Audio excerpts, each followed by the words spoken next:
Hello, I'm Jeremy. That is SP3. It is FMC coming to you on a beautiful Tuesday, March 21st. SP3, how you doing, buddy? I'm all right. It's not a good week for us, Laker Nation. What happened? Not the best week for the Laker Nation, folks. Lost 2 in a row. Lost to Dallas. Oh God, the Dallas Mavericks. That was a rough one to watch because top 5 MVP candidate Anthony Davis wasn't even looking like a top 50 player on defense because he cost us that game between the foul on Kiba on the 3-point line and then leaving Maxi Kleber open for the game-winning 3.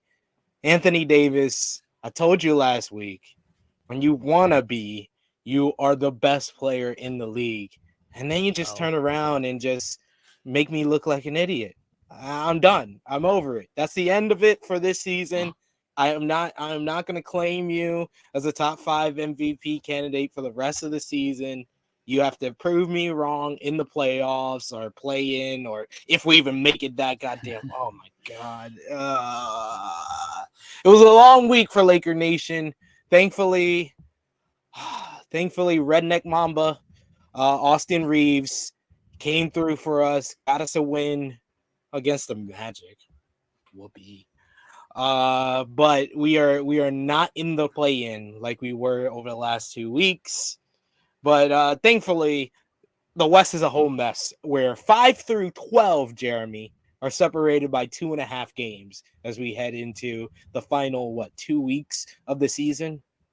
11. Most teams have like 10 or 11 games left. Some teams have 9, but most teams are at 10 or 11 games. So yeah, there's only 2 weeks, 2.5 weeks left. Here we are, ladies and gentlemen. The Lakers trying in 11th spot this late into the season. Oh joy for us all. And now my dog is barking at the goddamn door. My missus probably doesn't even hear him. So see, it's all a mess. It's all your fault, Anthony Davis. You left Maxi Kleber open. Oscar's barking at the door right now. It's all your fault, AD. Anthony Myron. I got a gift. I got a gift to cheer you up, SP3. All right, you ready? Just for you, buddy. Just for you. It's Caden. Caden's here. Oh my goodness! What are we doing? What are we doing? He's here to cheer you up. No, this doesn't cheer me up. Why not? I'm sorry. Caden, I didn't know you were SP3. Well, I actually am here to do something nice today, SP3 and Jeremy. I've been wanting to do this for the last 2 to 3 weeks. I just haven't been able to with timing and everything.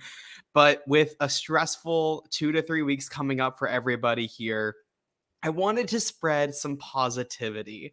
So I am here to say nice things about both of you. Okay, so go.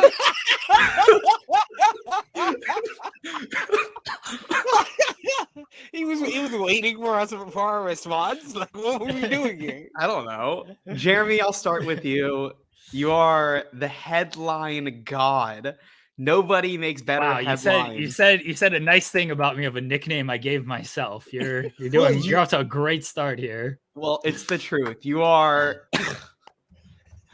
Well, appreciate that. You work your ass off doing absolutely everything. You are an incredible friend. You've offered to help whenever I am going through rough times or just need someone there for me. And you do the same for everybody. You're always there for anybody, no matter what's going on with them. And I don't believe that you have a hateful bone in your body. One of the That's not true at all. Have you heard of this season? Come on, are we kidding? That's definitely not true. You know what I mean. Like you know the point I'm trying to make. You are, you're genuinely one of the greatest people I know. And I know that you, like, I sent you a DM a few weeks ago where I was I'm doing something inspired by you, and you said to never be inspired by you, and I don't be inspired. Truly don't agree with that. I look up to you and what you've done with wrestling media and all of that. I know we're not supposed to talk about wrestling, but I do look up to you and everything that you do, and I aspire to be as great as you in that space. Find better heroes. That's all I can say. Well, let's talk about another hero of mine who I'm going to break kayfabe, SP3. He likes to shit talk me all the time and be really mean, but SP3 is one of the greatest content creators in the space.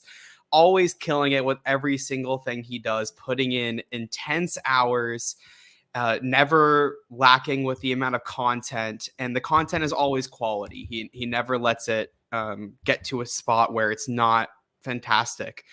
It's some of the best I've ever seen, and the grind that he's on right now is spectacular.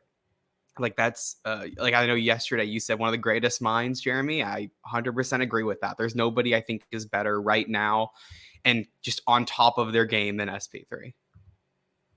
That was very nice, Caden. I told you over on Around the Point Network. I'm gonna say nice things about you to balance all the mean things I say about you. Since I already had to murk a kid on Twitter, I want to balance the scales and be nice to another kid. So you are the future of wrestling, YouTube, and content creation. You know your stuff, especially sucks.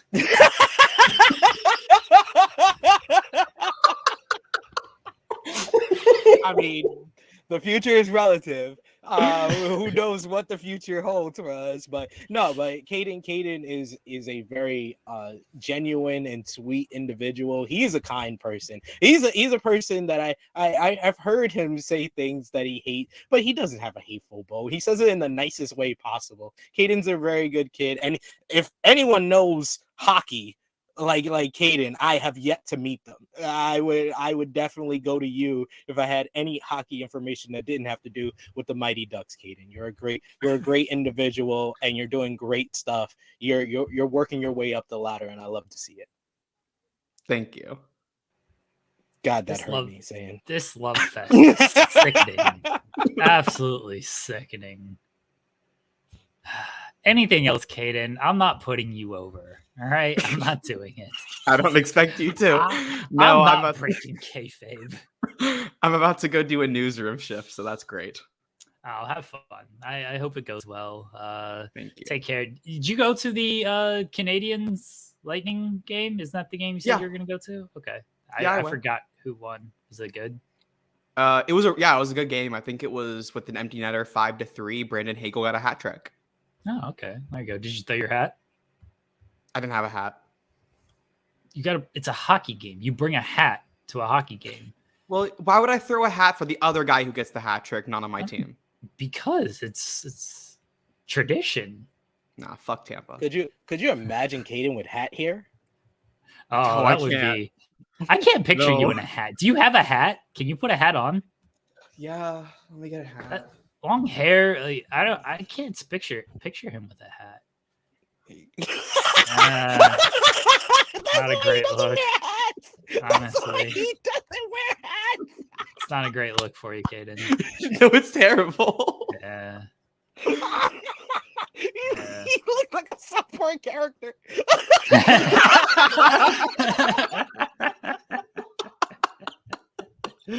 Kenny, can you do a chat GPT bit on this show? Yeah, what do I need to do? He did. That was what he was reading. He was reading ChatGPT. Yeah. I want to say nice things about Jeremy and ChatGPT. Gave him all that stuff. I legitimately thought about doing that to the wife of him. I'm gonna respond to you in like a chat GPT bit after watching that episode. And she's like, that thing is going to hack your phone and it's going to steal all your information. Do not put that app on your phone. And I was like, all right, yeah, that's probably smart. That episode was great. I think so you've watched. All right, Kaden, do you have anything else to say where you're go do your new shift? Go away. No, I'm good. Bye, guys. Okay. Bye, Caden. Thanks for the kind Caden. comments. Yes. That was some positivity to start this episode. Yeah, that was nice. That's nonsense on this show. What are we being positive for? Absolute nonsense. So you've watched, we'll get into the MILF Manor finale here in a second, but you've watched the show now, right, SP3? MILF Manor? Yeah. Yeah, I've watched now 2 episodes. Okay, so Joey, you know the Joey now. The is that the virgin son of Kelly? Kelly's son. Yeah, I'm convinced he's an AI bot. Like, watch the season and watch him like thinking he is an AI bot. And I'll explain more during the finale with Ross because I want to see Ross's take on this. But I'm convinced he's an AI bot. We'll get into that. I wouldn't be surprised. I wouldn't be surprised at all. From the 2 episodes I've watched, I can already tell that much. That dude. All right, SP3. Let's talk about the West play-in here for a second. It's absolute nonsense. It's absolute nuts. The Thunder, we're in it, and I don't know how to feel. I don't know how to feel about it. You're in 9th now.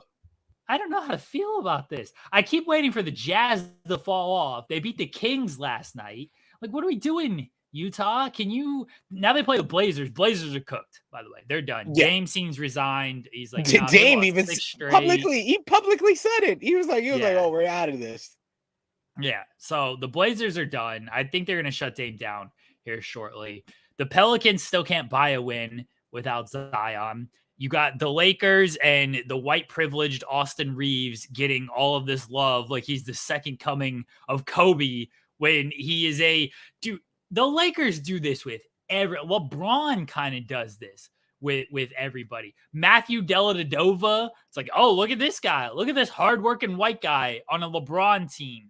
Alex Caruso, hardworking white guy on a LeBron team. And now Austin Reeves is just that next iteration out here. These guys aren't that good.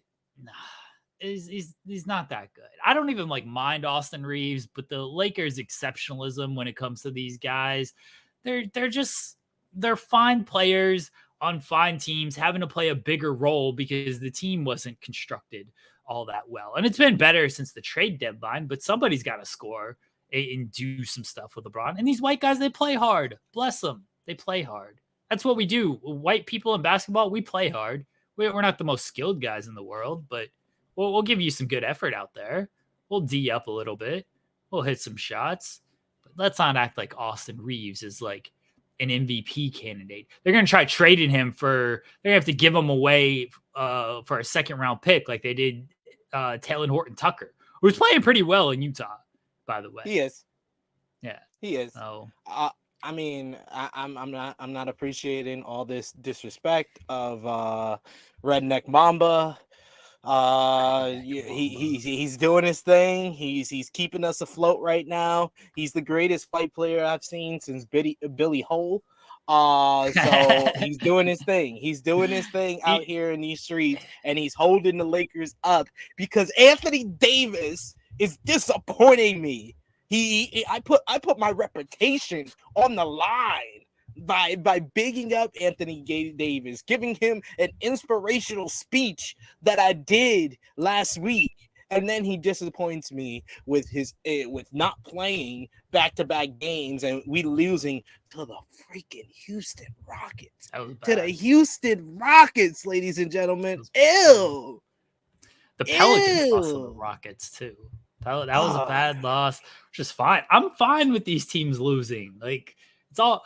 I'm sitting pretty as a Thunder fan. We either make the play-in and great, like we get that experience, we get that boost, or we don't, or we lose, or whatever. This is not the season where people are expecting anything from us. This is all good. We face our biggest nemesis tonight.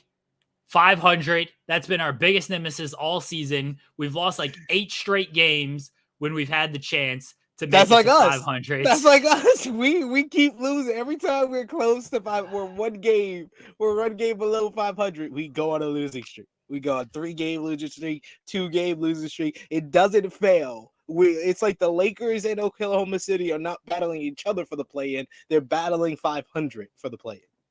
We actually played the Clippers tonight, and I don't think we're beating the Clippers. Clippers have played well with Kawhi in the lineup. Kawhi has been going off. Yeah, Kawhi's been going off. Russ has found his role and everything. That's the team playing 7 points per game. Yes, that's his role.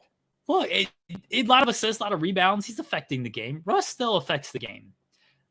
I'm hoping he's got one more great Thunder performance in him over one of these next 2 games. I think they're in OKC next time. I think it's a home and home. They're in LA tonight, and then they're in Oklahoma City. I'm hoping he has one more great Thunder performance in him, whether it be at home or on the road.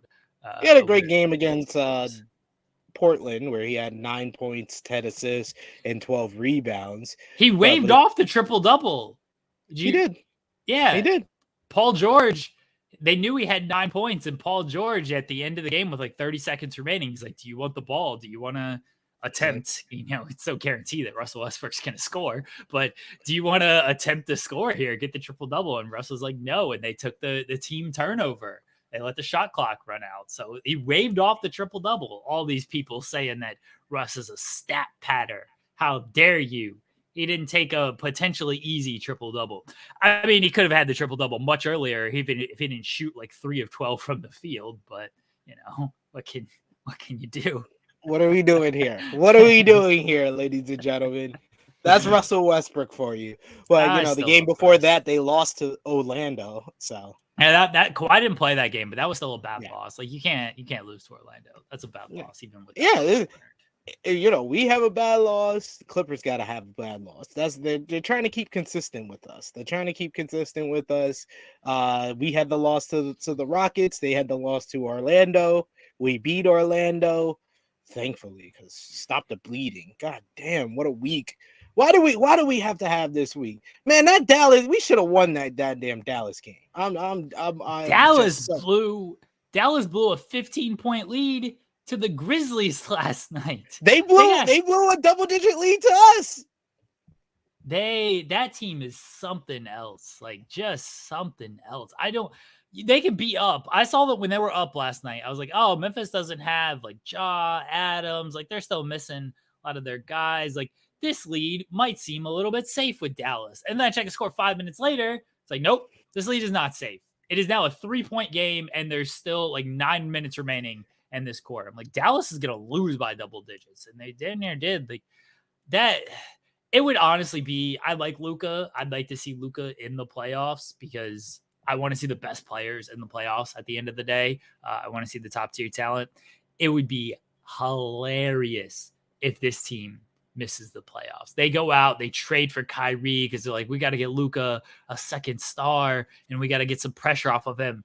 And they get Kyrie and they still miss the playoffs. That would be hilarious. Absolutely hilarious. Somebody tweeted, this was years ago, actually. It was when they had Porzingis. Carlisle was still the coach. The tweet was like, the Mavericks are like Luka, Porzingis, and a bunch of seventh men. And yet Rick Carlisle still makes it work.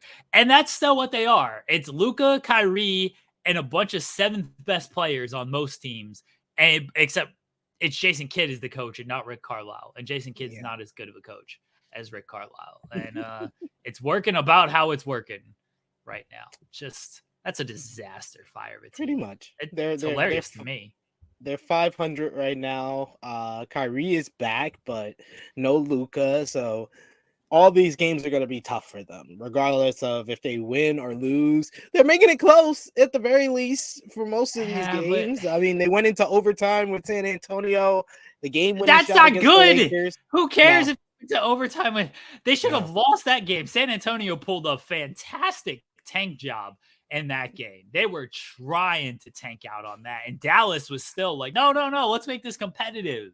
It's not good that they're going to overtime. It's a close game against San Antonio. This is not a good thing that they're making these games close against these teams. They're blowing leads. They play to their competition. It's a terrible team. Dallas, I can't wait to just bet against them in the playoffs. Oh man, they're an easy first round out right now. It's not even funny. So right now I think Dallas is in seventh? Yeah, they're in seventh place. They're basically one game out. If they lose and we win, they would basically be out of the play-in, and we would be in the playoffs. So we have a couple of teams that we have to jump. You get Jazz, Thunder, Timberwolves. Timberwolves has been playing very inconsistent as well as of late. So it's all up in the air when it comes to this play-in. There's Dallas, there's Timberwolves, there's Thunder, there's the Jazz, there's the Lakers, there's the Pelicans, Warriors. If they have enough road games, they could be in this play-in mix because they're a half a game out of 7th place. They're up from 7th place. They're in 6th place, and then Clippers have created a little bit of distance where they're a game and a half ahead of the Warriors at 6 in the 5th spot. So, but all of this could change coming next week. I mean, it will change coming next week when the Clippers lose the next 2 games against Shai Gilgeous-Alexander, Josh Giddey, and J-Dub and the Oklahoma City Thunder. I'm rooting for you. The Clippers got back-to-back games against y'all. Yeah. We got 2 against the Clippers and then 1 against the Lakers. I'll be happy if they can win one of those. The Suns win was a big one because they looked dead in that game. I was very disappointed. Because the Suns didn't even have Ayton.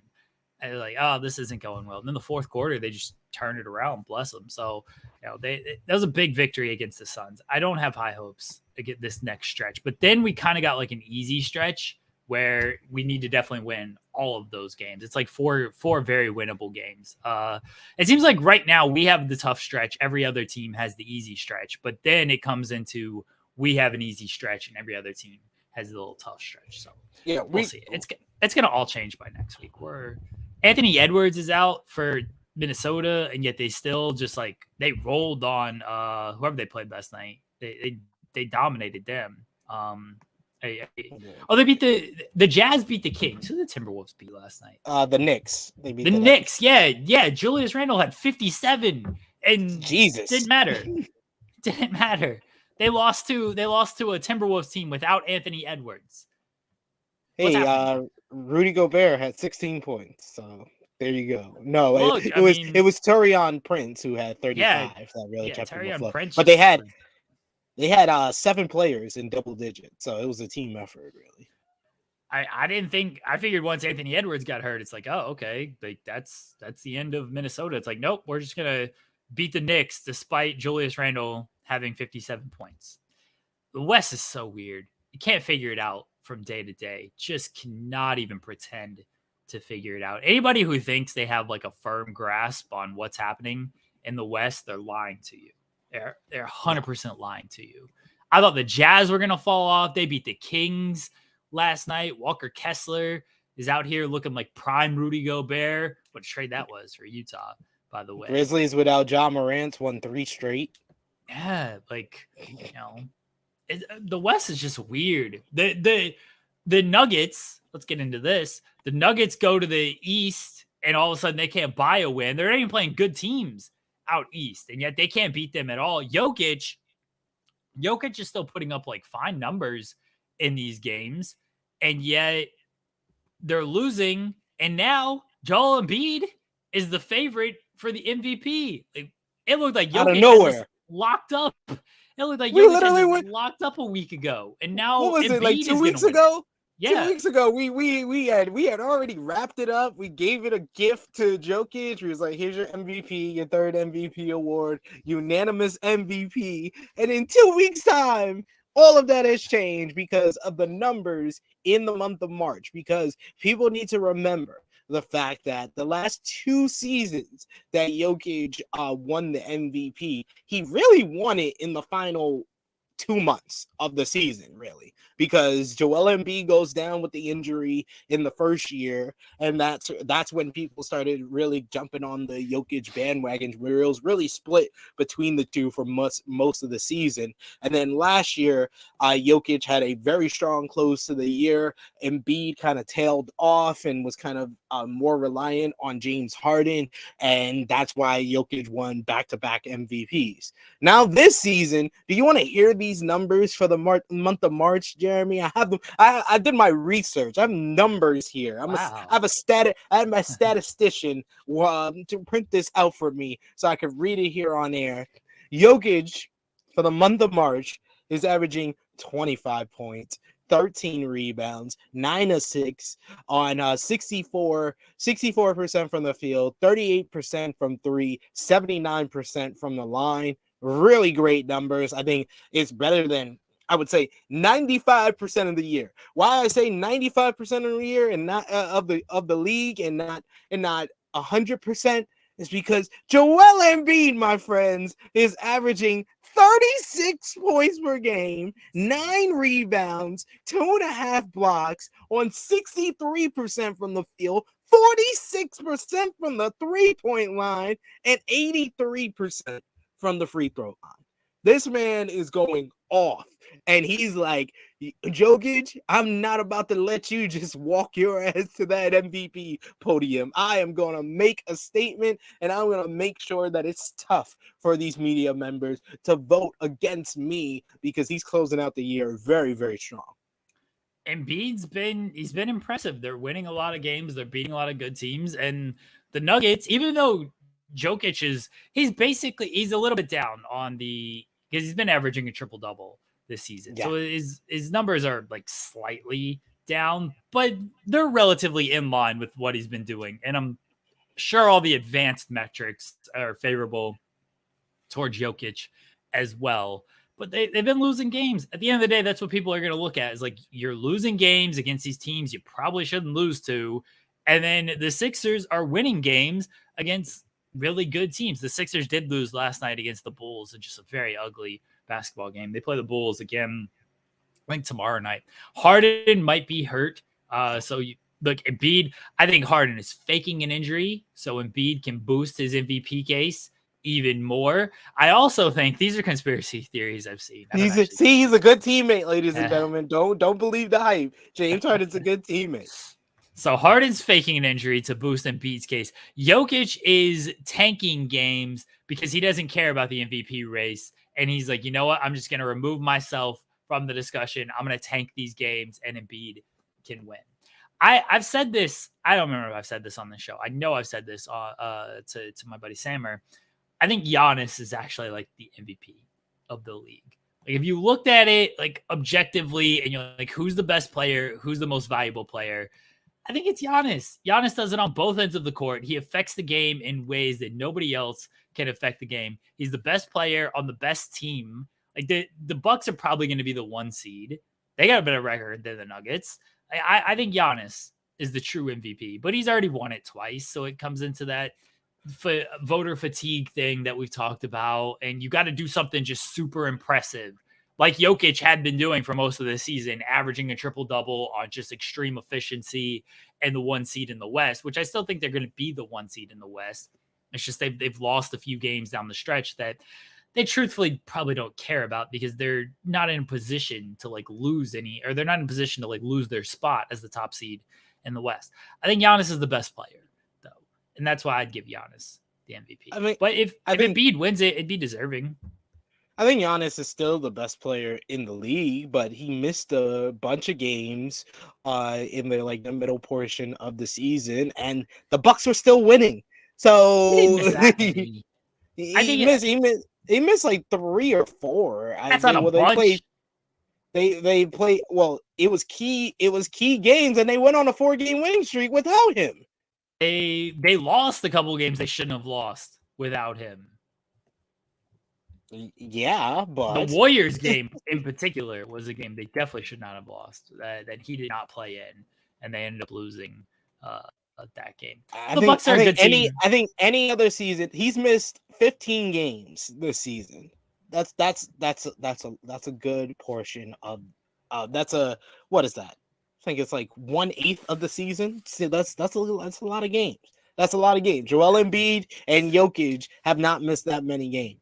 So, and you know, they're going to have the 1 seed wrapped up in probably another week and a half. So he's going to probably sit out like the last 3 or 4 games. So he's going to probably be at 3, 4, 5 games. So he'll be at like 20 games missed for the season. I don't think anyone who plays 62 out of 82 games should win the MVP. So that's why I don't think Giannis can be an MVP candidate. I think this is a 2-horse race. Yeah, Joel Embiid he's made the margin between him and Jokic a lot smaller. And I might be jumping back on the Joel Embiid bandwagon. Yes, it was just 2 weeks ago that I said, yeah, Jokic finally proved me wrong and won the MVP. But I've been on the Joel Embiid bandwagon before anybody, Jeremy. You know it to be a fact. I said Joel Embiid should have won 2 years ago. I said he should have won last year. And now I'm going to be back on the bandwagon. Just have him close out March very strong. They've won 9 of the last 11 games in this month for the 76ers. I think they are closing the gap. They might get the 2 seed at this point. The way they've been playing and the way the Celtics have not been playing so well. The Celtics losing to the Jazz was so painful. As I mean, you know, SP3, like we need these West teams to lose here. Even if our teams aren't winning, these other teams need to lose. That's the whole reason we're not in the play-in. The Celtics want to lose to the damn Jazz, and now the Sixers are just a half a game off of the Celtics at the 2 seed. So give me the Sixers. If the Sixers get to the 2 seed, then it's not that big of a margin, because when you really look at the records as well, because the East top half is stronger than the West top half. Yeah. So despite the Nuggets being number 1 in the West, they have 40.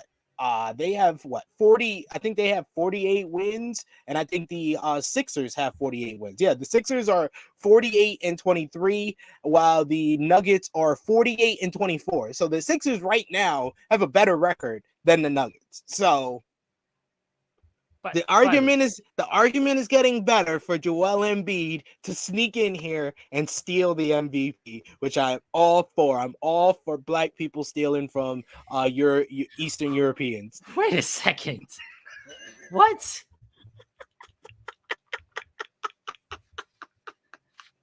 I kid, folks. I'm trying to make you laugh. It's really early in the morning, folks. I'm just trying to pop Jeremy and pop you guys watching at home. I don't mean that. I'm not fine with black people stealing at all, but I am a little bit finer with them doing it from Eastern Europeans. That's all. That's the truth. All right. I'm sorry. SP3, what has happened?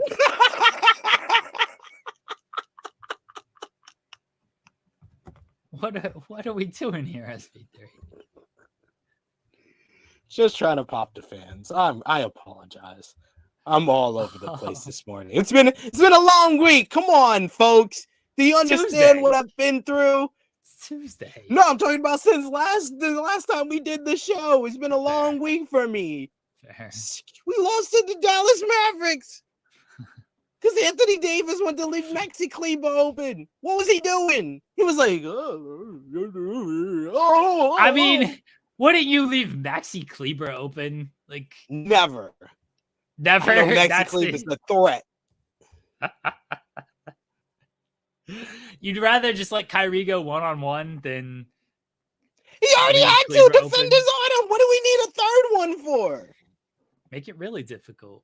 Oh my God. Come on, Anthony Davis. Disappointing. By the way, Embiid has played 2 more games than Giannis. It's not like he's over here, he's outplayed. He has this 10 more games than it's 2 games. SP3, it's 2 games.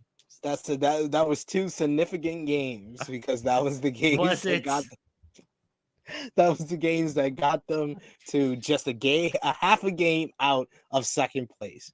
They're 3 games out of first place. We don't know what's going to happen in these final 3 weeks. We don't know what's going to happen. We have no idea. It's going to be an insane couple of weeks here. I'm looking forward to it. It's nice to, after the last couple of seasons as a Thunder fan, with very meaningless games for pretty much since the start of the season. Because 2 years ago, no real hope. We knew what the team was going to be after trading Chris Paul and literally everybody else on the team. Last year, there wasn't a lot of, it was a little bit early. We're like, oh, growth of Poku. Oh, who's this Josh Giddey guy? Like, there was a little bit of excitement with a couple of new players and everything. This year, there was even more excitement to start the season, but we still figured, all right, we're a year away. And then Chet got hurt, and it's like, all right, well, now, fuck it. We're just the same team coming back. No real excitement to start the year. So hasn't been a whole lot of like meaningful games as a Thunder fan the past 2 seasons. And now to be in this spot, it's nice to have meaningful basketball games again. I'm getting upset when they lose, which isn't good for my health. You know, what can you do? I'm gonna be a wreck during a play-in game. It's just gonna be the end of me. Like, just, oh shit, the play-in is gonna ruin me. Imagine if we make the playoffs. That Thunder and Avs making the playoffs at the same time. Wife is gonna divorce me in a heartbeat. She'd be like, I'm done with this shit. She's like, this man has lost his hair. What is he going through? He's wearing the same clothes for 4 days because he's watching NBA and NHL playoffs back-to-back days. It's ignoring everybody. It's like, don't talk to me. Just do not talk to me. Nobody speak to me right now. Shirking all responsibilities and everything. I'll be fine for the Thunder run. Like, I'm not expecting anything out of them. The Avs run, the expectations are there, but we won the cup last season, so it's a little bit. But I'm still gonna be a wreck. Panthers got the #1 overall pick in the draft. Look at that. Stupid time. Looking. It's looking up for you. It's looking up for you. Is it? Yeah. Your teams are gonna be playing late with NHL and NBA. Your team's got the #1 NFL draft picks. We're not going to be playing late in the NBA. I have no. Hey, they might be in a play-in. You never know. We don't know how the Jazz is going to play. We don't know week to week what the Jazz is going to do. I would like it if we could get to 500. If we could get to 500, I would be happy. Look at this great Photoshop. I got to download it. I was gonna reveal this on Twitter when and if, which would be never, if they made it to 500. But I don't know if I'm ever going to get a chance to actually reveal that on Twitter, because I don't know if we're ever going to get to 500. So I'm going to reveal it here for the first time ever on FMC. This is an exclusive Photoshop made by the great Sammer, who is brought up often on this show, but will never appear on this show. He has appeared on I was about to say, he's actually been on the show. Here you go. Here's this Photoshop that he did. Look at that. Look at that. Look at that. Josh Giddey looking like a 500. We're going to get there. 500, baby. Tonight we dine in hell because we got to play the friggin' Clippers. Is that what he says when he hosts his orgies? Tonight we dine in hell.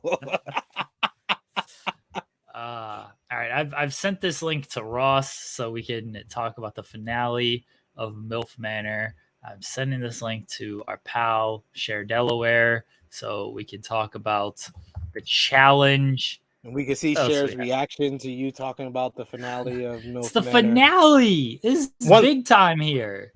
One last thing for my Joel Embiid case. He is leading the league in scoring, ladies and gentlemen. 34 points per game. I think he's the last to lead the league in scoring, but he's averaging 34 points, 10 rebounds, 4 assists on 55% from the field, 35% from 3, 85% from the line. He's a 31.5 PER. His win shares is 11. Come on, you don't know what those stats mean. Who cares? I know what all of them stats mean. I listen to the great statisticians of the world. I wanted to be a statistician at one point. Did you? And that one point was like 1 year before I started content creating. That was it. That was that one time. I used to cover like high school basketball, football games and stuff for the local paper in North Carolina, and they don't have people that like track stats on that. Like, so I was in like the press boxes, or literally just like sitting in the bleachers for basketball games, and I'm like tracking rebounds and points and assists for like, I'm like tracking the game. I got notebooks filled of just like, I'm tracking the game as it's live. And I actually do assume because they do it now. Like they have people like assistant coaches or whatever will track the games. I probably could have just gotten like a stat sheet from them, but I didn't want to do that. I tracked it live as it was going on. You do the hard work. I used to do like the stats and the scoreboard for AAU games. Nice. That's where I first started doing like stats and stuff. So I appreciate anyone who's done that before. It's like it's work. Obviously, it can be like tedious work, and then if you blink or turn away for 2 seconds, you miss a shot. It's like, oh fuck, who scored that basket? My entire stat sheet is screwed up now. Baseball as well. Baseball a lot easier to track with everything because they have like the literal little baseball sheet that you just fill out as you go on. A lot of fun going to high school games and covering the local sports. But yeah, it's very tedious, but it'd be fun to do that kind of stuff. So here's another aim, which Jarrett Bailey doesn't know about. My original. We just had Jared Bailey on True Hill Heat, and I brought that up as well. Why'd you do that? I brought that up again. I brought that up again. He told me he retired from Tinder, so I told him that he should do like he should do like his jersey being retired and then go into the Hall of Fame. He was like, "Oh my god, that's a great idea from the podcast." I was like, there's no way Jarrett Bailey is up right now or like conscious or anything. No, but I'm gonna send him this link and see if he wants to come on to talk about this stuff. He retired his number 4. His number 4 jersey is up in the Raptors. Is that his number? Yeah, that's what he said. His number when he was in high school was number 4. So yeah, his number 4 is in the Raptors. That's the number that I always wore when I was younger until I just went with my birth year and then got accused of being a Nazi at every turn. Well, damn. No, hold on. Money Mark says where North Carolina, Durham. I would cover the local Raleigh-Durham sports teams. Look at that. I would travel a little bit. I would travel to Wilmington. I think was the furthest I would travel. That was like a 3-hour drive, and I went there for high school playoff game, high school football playoff game. I covered UNC women's basketball for the local paper. So there you go. Yeah, I did cover some college sports. Lacrosse, covered college lacrosse. That I didn't have to track stats, so that was very easy. So yeah, I've sent this link. Now, you know the 88, it's like Nazi symbolism or whatever. Yeah. So I always try to get the number 8 because I'm a Kobe fan and because I was born in 1988. My birthday is the 18th. So I was like, 8. Gotta get 8. I go 88 because it's my birth year. And someone tried to get me fired because I had 88 in my username. And I didn't cover Duke lacrosse. Thankfully. I covered North Carolina State lacrosse. I covered NC State lacrosse. Not there. It was way after all of that stuff, by the way. But yeah, somebody tried to get me fired. They're like, "Oh, why do you employ this guy who was a Nazi because he has 88 in his username?" They messaged Sean, and I'm just like, "What? Wait, they even tried to get you for your Twitter handle? Are you kidding me? No, that's like, ridiculous." Yeah. So, and recently, I always knew. I was like, when I saw your Twitter handle, I was like, "Oh, someone else born in 1988." Why would they think not? What would Nazi be the first thing that comes? I mean, it is Twitter, to be fair. Yeah, it's Twitter. That one wasn't recently. That was when my first started. There was a recent one. Like Sean tagged me on Twitter, and it's like, "Why are you putting over this Nazi?" And Joel Pearl jumped in and was like, "It's his birth year. Can we not do this? Like, can we just not?" Oh boy, what is wrong with people? People are fucking weird, man. They're very weird. Just very weird. All right, I've sent this link to 3 people, and apparently they all just dislike us. So they're all asleep. Probably fair. I mean, I don't blame them, honestly. They're all asleep. They're like, it's 9:20. It's like I'm asleep. I'm not dealing with this. Cher's like, this is pretty early that y'all sent me the link. Y'all don't usually send me like an hour into the show usually. Where is our pal Cher? Oh, she went to Raw last night. She's probably really tired. Yeah. That was probably a long night for her. Yeah. You had to wait all night before the great segment at the end too. So. Nah, we don't talk about that shit. I know. I was gonna put you over. I put you over on Twitter last night. I appreciated that. I was so proud of you. I was so proud of you for that tweet. It's so true. Proud. We're gonna dance. It's true. We're the only people that want to tell the truth. And when I get people all mad at me and stuff. We're gonna dance around what we're actually talking about, so we don't mention the actual wrestling portion of this. But it's very true, and like I I've been telling the wife that for a couple of weeks now. It's like, this just kind of sucks. Like it's not very good. There's not a whole lot going on. I've been making the dragon jokes on Twitter. Just like, it's not that good. Like we know what's good. We know the one story that's good. The rest of it, it's like this isn't very inspiring. Honestly, it's a lot of if you had told me that the other guy was in charge, I'd be like, yeah, makes sense to me. And that's why the defenders, see, I'm going to use terminology that Jeremy would understand and y'all would understand to skate around what we're really talking about.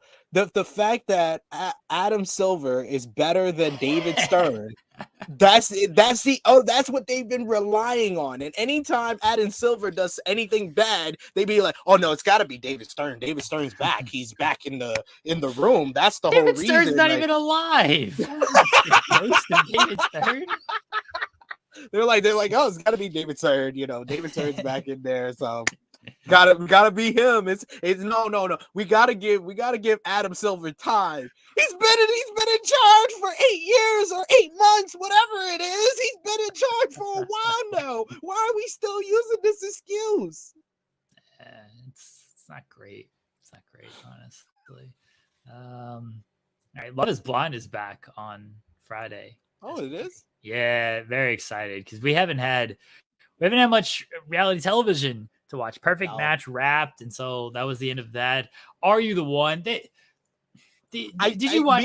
Me and the missus actually watched it because my missus, of course, is a big fan of Catfish. So she saw Cammie was the host. So she was like, you know what? I'll try Are You the One? Because we watched the first season together and she hated it. She was like, I don't even know why you continued watching. I finished the whole season. She was like, I don't even know why you continued watching it, but I did. But she was like, no, I'll watch it because I see Cammie. And I was like, all these people suck. Like, dude, this was the worst season. They put no effort into this season. I was complaining I fell asleep during the finale, and the wife paused it and she stopped it and everything. She's like, "Oh, we're gonna watch it." I was like, I truly don't care. Like, if they win, great. If they don't win, I don't care. It came to the last light and everything, and like she was like, "Oh, I don't want you to miss this." I was like, they put no effort. I didn't care about any of these people. The thing that pissed me off the most, I complained about this every single week, the games. It was the same little honeycomb setup every single week for the games. They didn't even put explain it of like, oh yeah, this person actually did this. This is why you won. This is what you get, because they gave them the envelope before the game. It's like, what's in the envelope? It was the same shit every single week of, you won the game, so you get to pick the date. Sometimes they switch it up. It was like, you had the lowest score, so you get to pick the date. But they didn't explain what the score actually was or who actually said this and everything. Just no effort on this season. It was it just felt like, oh, we have the Are You the One property. We need some content on Paramount. Let's just film a season of Are You the One? And that's it. They were just filling an obligation here. This season sucked. Garbage season. I think we only went 2 episodes in, and I was already disinterested. So yeah. You're selling me on not even continuing. But I've said this before. Me and the missus, we got a VPN because we really loved Love Island UK last season. So Love Island UK ended, and they chose the right winners for the first time. A girl from Casa de Amor won Love Island this season. It was Kai and Sanam. I was so happy because Kai was originally coupled up with Olivia, who is among one of the people that I hate the most from reality television. She is shady. She talks behind people's back. Then she plays victim. Kai the whole time was she recoupled in Casa Amor, and Kai recoupled in Casa Amor, and she comes back and she's mad at Kai. She's like, oh, you said you were gonna miss me so much. I guess not so much. And it was just like, you recoupled too? What are you doing? You wanted him to just be alone? You just wanted him to be alone? Because literally before she comes out with the new boo, he was like, I hope she recoupled, because he recoupled first. So he was like, I hope she recoupled so she could just stay in the house. She'll have someone. I hope the best for her. So she comes back. He's all happy. Kai's all happy. And then she comes at him like that. I was like, I hate you so much. I might hate Olivia more than I hate Francesca from Love is really? Yes. Yeah, more than I hate because Francesca is upfront about being this evil person. Fair. Olivia is oblivious to her being a horrible person and a villain on this reality television. Horrible. She is horrible. You're judging her. No, I'm not judging her. She's horrible. She talks behind people's back. I love the reunion. The reunion was this past Sunday, and Tanyelle, who was off the island pretty early, she saw the recap because before the recoupling where she got kicked off the island, they had Olivia had talked trash to the guy who was making the final choice that Tanyelle was first kind of talking to and trying to make something with. She was like, oh no, you shouldn't. She's very unreliable. There's a reason why everybody that's been coupled up with her, she's been not interested in. She's really in love with Ron and all this other stuff. Same thing with Shaq. So Tanyelle called out Shaq and Olivia during the reunion. That was great. Olivia, they played the replay of the recoupling after Casa Amor, and she's like, oh, I don't even know who that is. Like that was just not me in that moment. And like everybody on social media was just like, how did y'all do a whole reunion and didn't call out Olivia for being the shadiest person of them all? Because she was so shady. I dislike her so much. It's her, Francesca, the two twins from Dated and Related, Fessy. These are the people that I've hated the most from reality television. I hate them with a passion in the deeps of my heart. But Kai and Sanam won, so I can be happy because it proved. Because also Olivia the whole time, like after Casa Amor, she wanted Kai to apologize to her, and Kai's like, what do I have to apologize to you for? Like, I don't have anything to apologize for. He refused to apologize to her. So the fact that he won it was great. It was great because it just proved her wrong. Because when they were together, they would always be in the bottom three, and she would be like, "Oh yeah, you were in the bottom three with your other couples. I don't know what the public sees, that I don't see in you, but I think something's wrong." And then when she came back with her Casa Amor boo, she was still talking trash about him, like, "Oh, I think he just recoupled with her because he wanted to stay safe, and he'll be back in the bottom three." And then she gets voted out first. I love it when karma comes to it. It was Fessy getting eliminated and Olivia getting eliminated. That gave me so much joy of this season. But the reason why I'm bringing up that we had the VPN and we've been watching Love Island UK, we actually found something else on ITV to watch that premiered last night that is very related to what we usually talk about. They have a whole documentary series that we watch.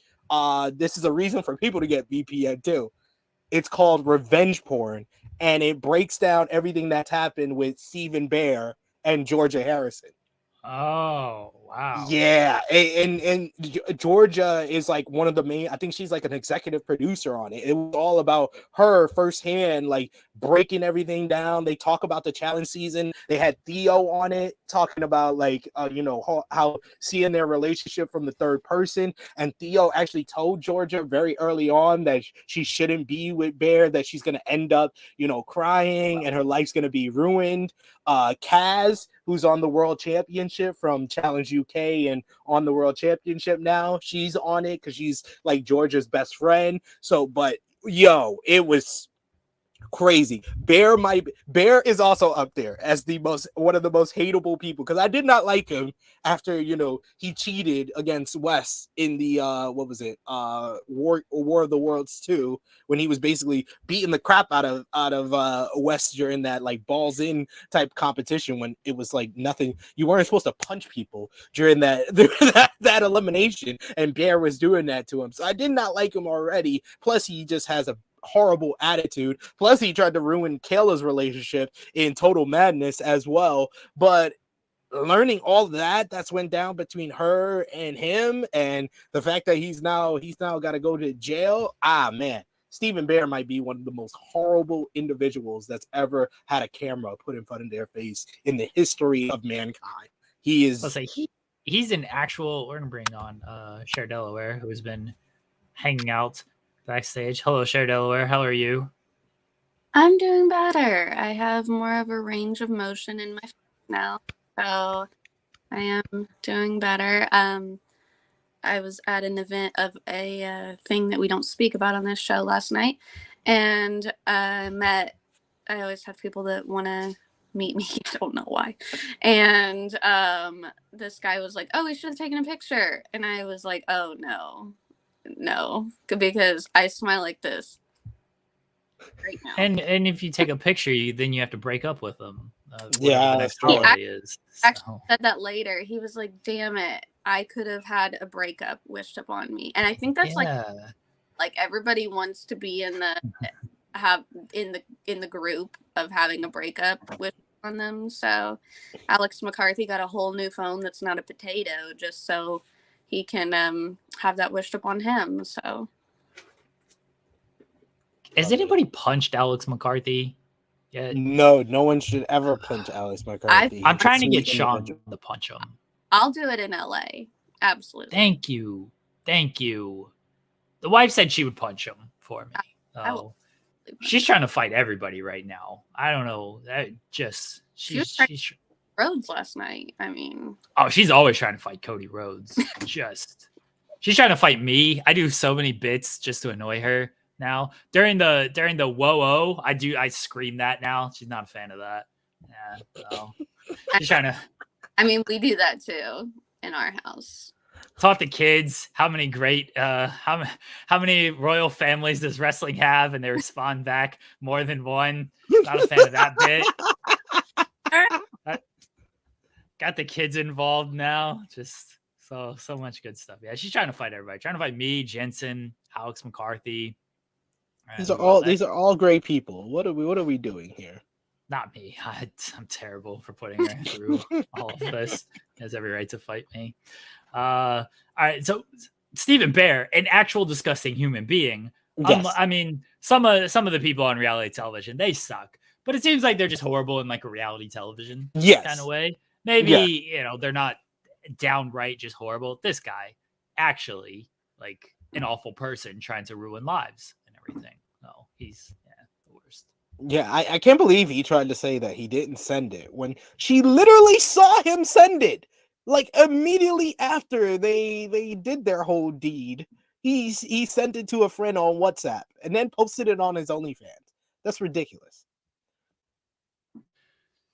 I don't think Ross is going to be joining us. I've sent him the link. Don't know where he is, but still got to do the MILF Manor finale. Okay. I'm Cher. For a second with the Georgia thing. Okay.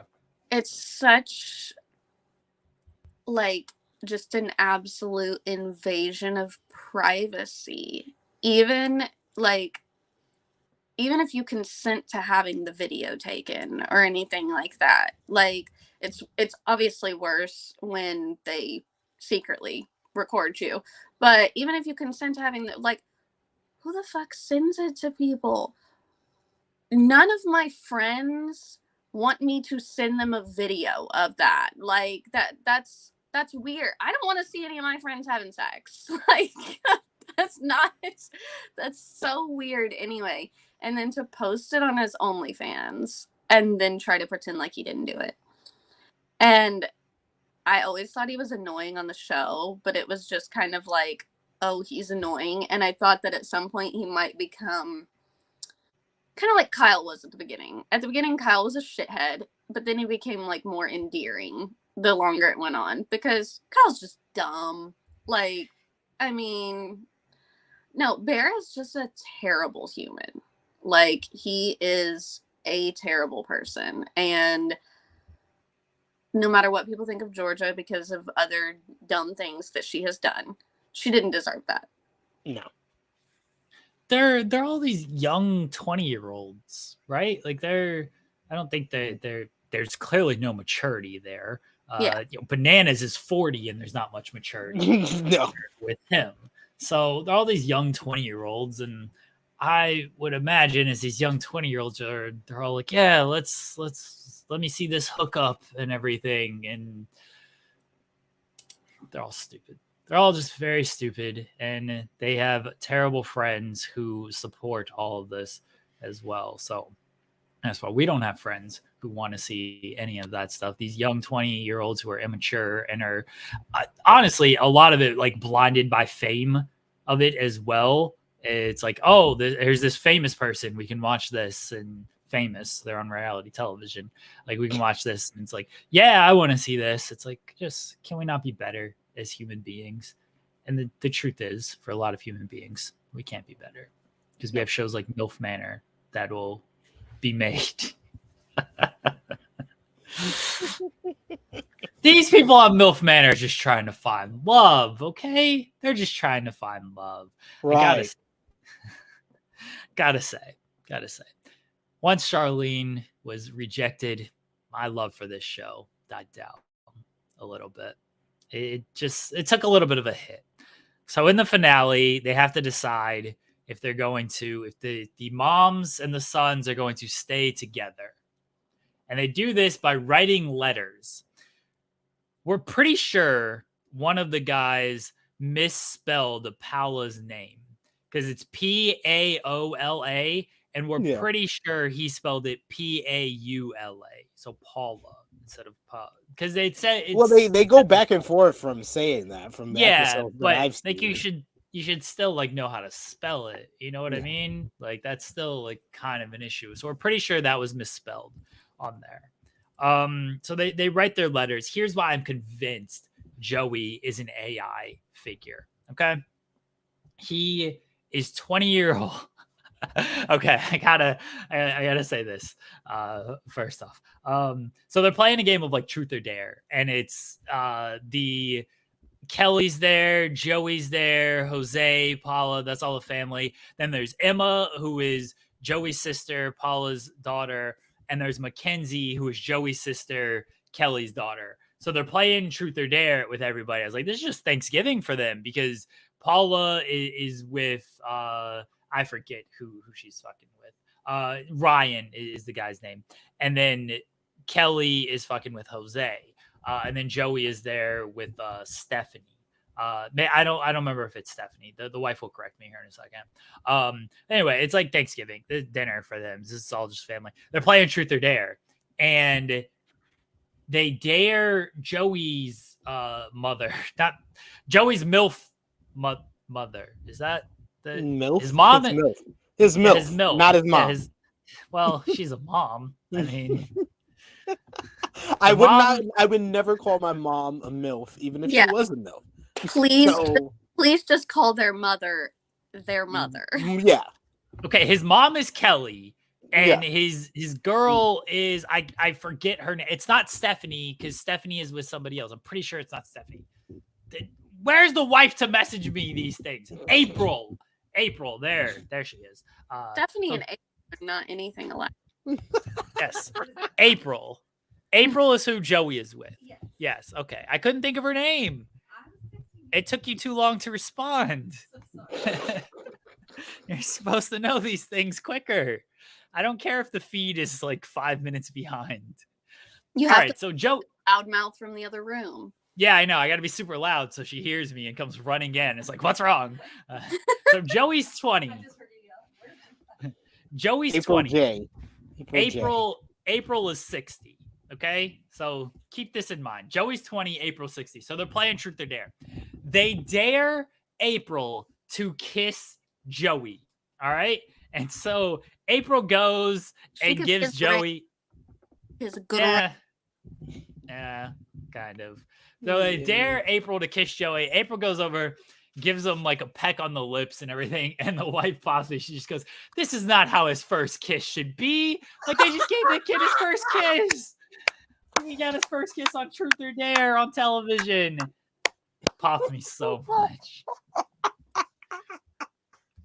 So here's why I'm convinced, absolutely convinced, that Joey is an AI. Because he's a 20-year-old and he just puts into his AI chat of how would a 27-year-old who's had sex with multiple people, who is who thinks he's desirable, who's like a world traveler. I think his like not truth or dare, his like dirty laundry thing. That was a different game. He put it in his secret. GBT. Yeah. His secret was like he had like a threesome or something, which is no, not true. His secret in like the second episode was that he had 2 girls, he hit it and quit it. Yeah, okay. We couldn't remember because that was so long ago. So yeah, he's had these one night stands and everything. So he puts just in ChatGPT like, how would this person respond to this question? And that he is the way he talks, his letter was to April was just very much like, write me a sweet letter, just the most cliches in the world and everything. I'm convinced the way he talks, very robotic, like he's like memorized all of this stuff, like doesn't feel natural at all. Watch the show with this in mind, SP3, and tell me if I'm off base here. So just watch and be like, yeah, that sounds like an AI. This kid is a 20-year-old 20-year-old virgin who has to act like a 26, 27-year-old like player. Yeah, here's Ross. Ross Berman is here. Everybody looking like he just woke up, hungover as hell. How you doing, Ross? I'm good. I just woke up. How's everything going on this beautiful Tuesday morning? We are talking about the MILF Manor. Tell me if I'm off base here. Joey is an AI. He's a 20-year-old virgin who is programmed to act like a 27-year-old ladies' man.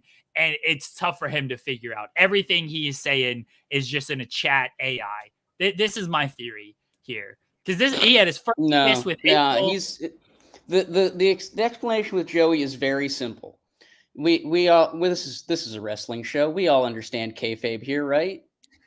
Some, yeah. All reality shows have kayfabe, and I think everyone in the MILF Manor house understands that reality shows have kayfabe, except for Joey.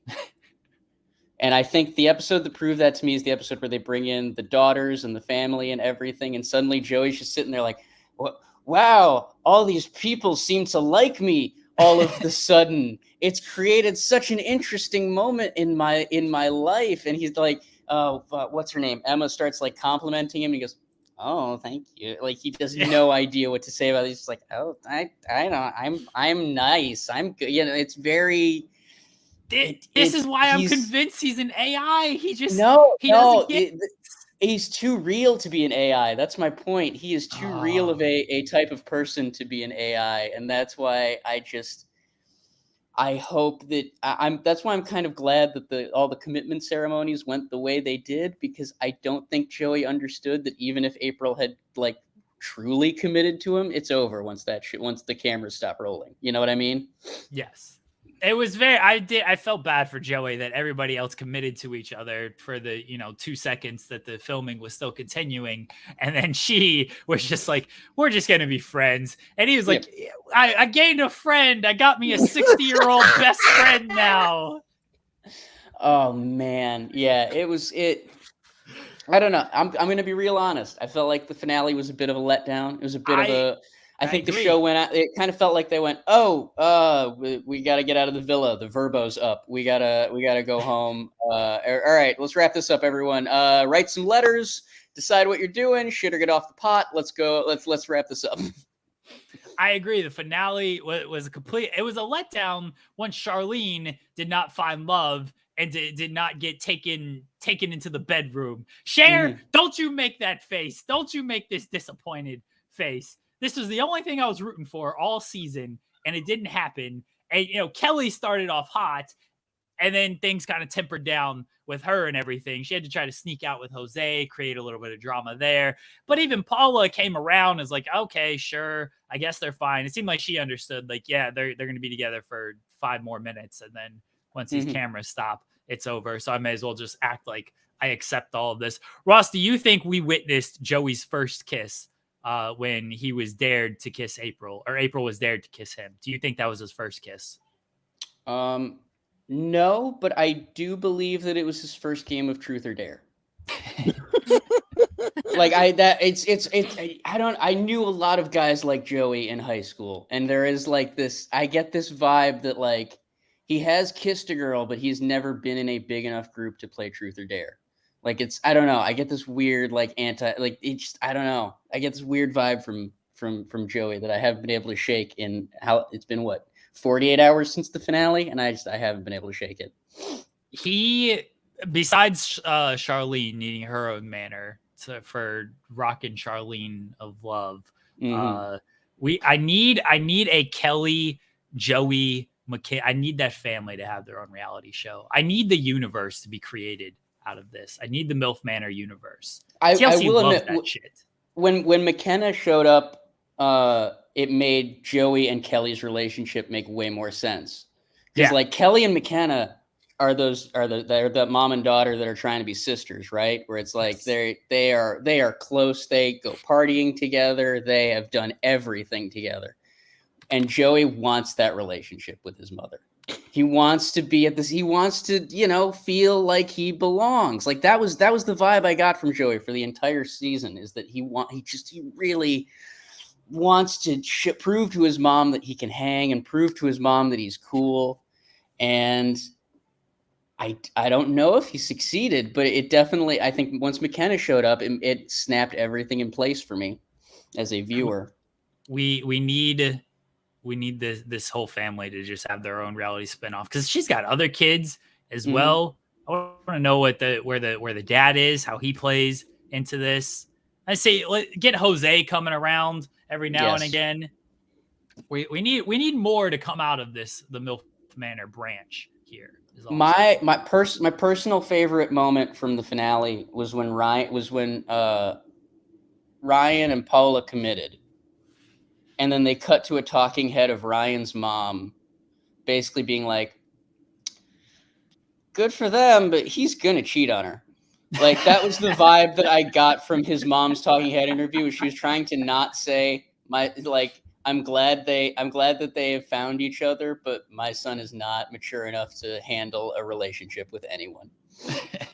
He's the oldest male on the show, too. He was 30.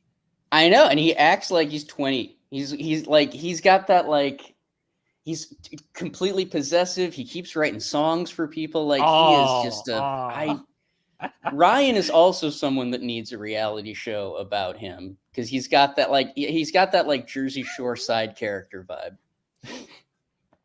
His songs when he was writing his letter, did he misspell her name in the letter?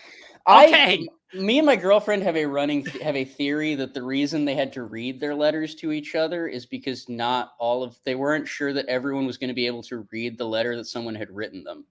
Like there is I really want to read how those letters were spelled because I don't know.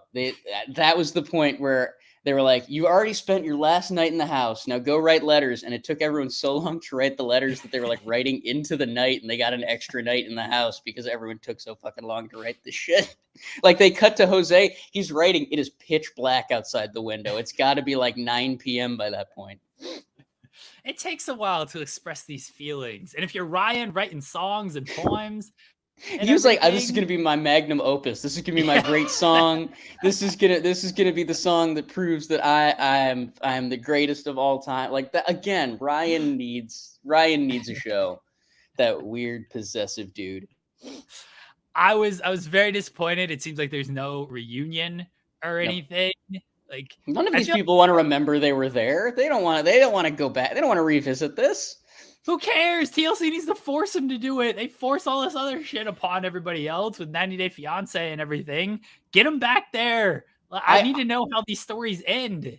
I honestly get the vibe that because there seemed to be no crew around the house, the producers all interacted with them through text, that TLC was trying to be very hands-off with this show, just in case anything went really, really wrong.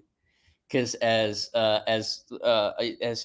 your wife pointed out in the reviews, it's been called a Freudian nightmare. It's been a Freudian horrorscape or whatever.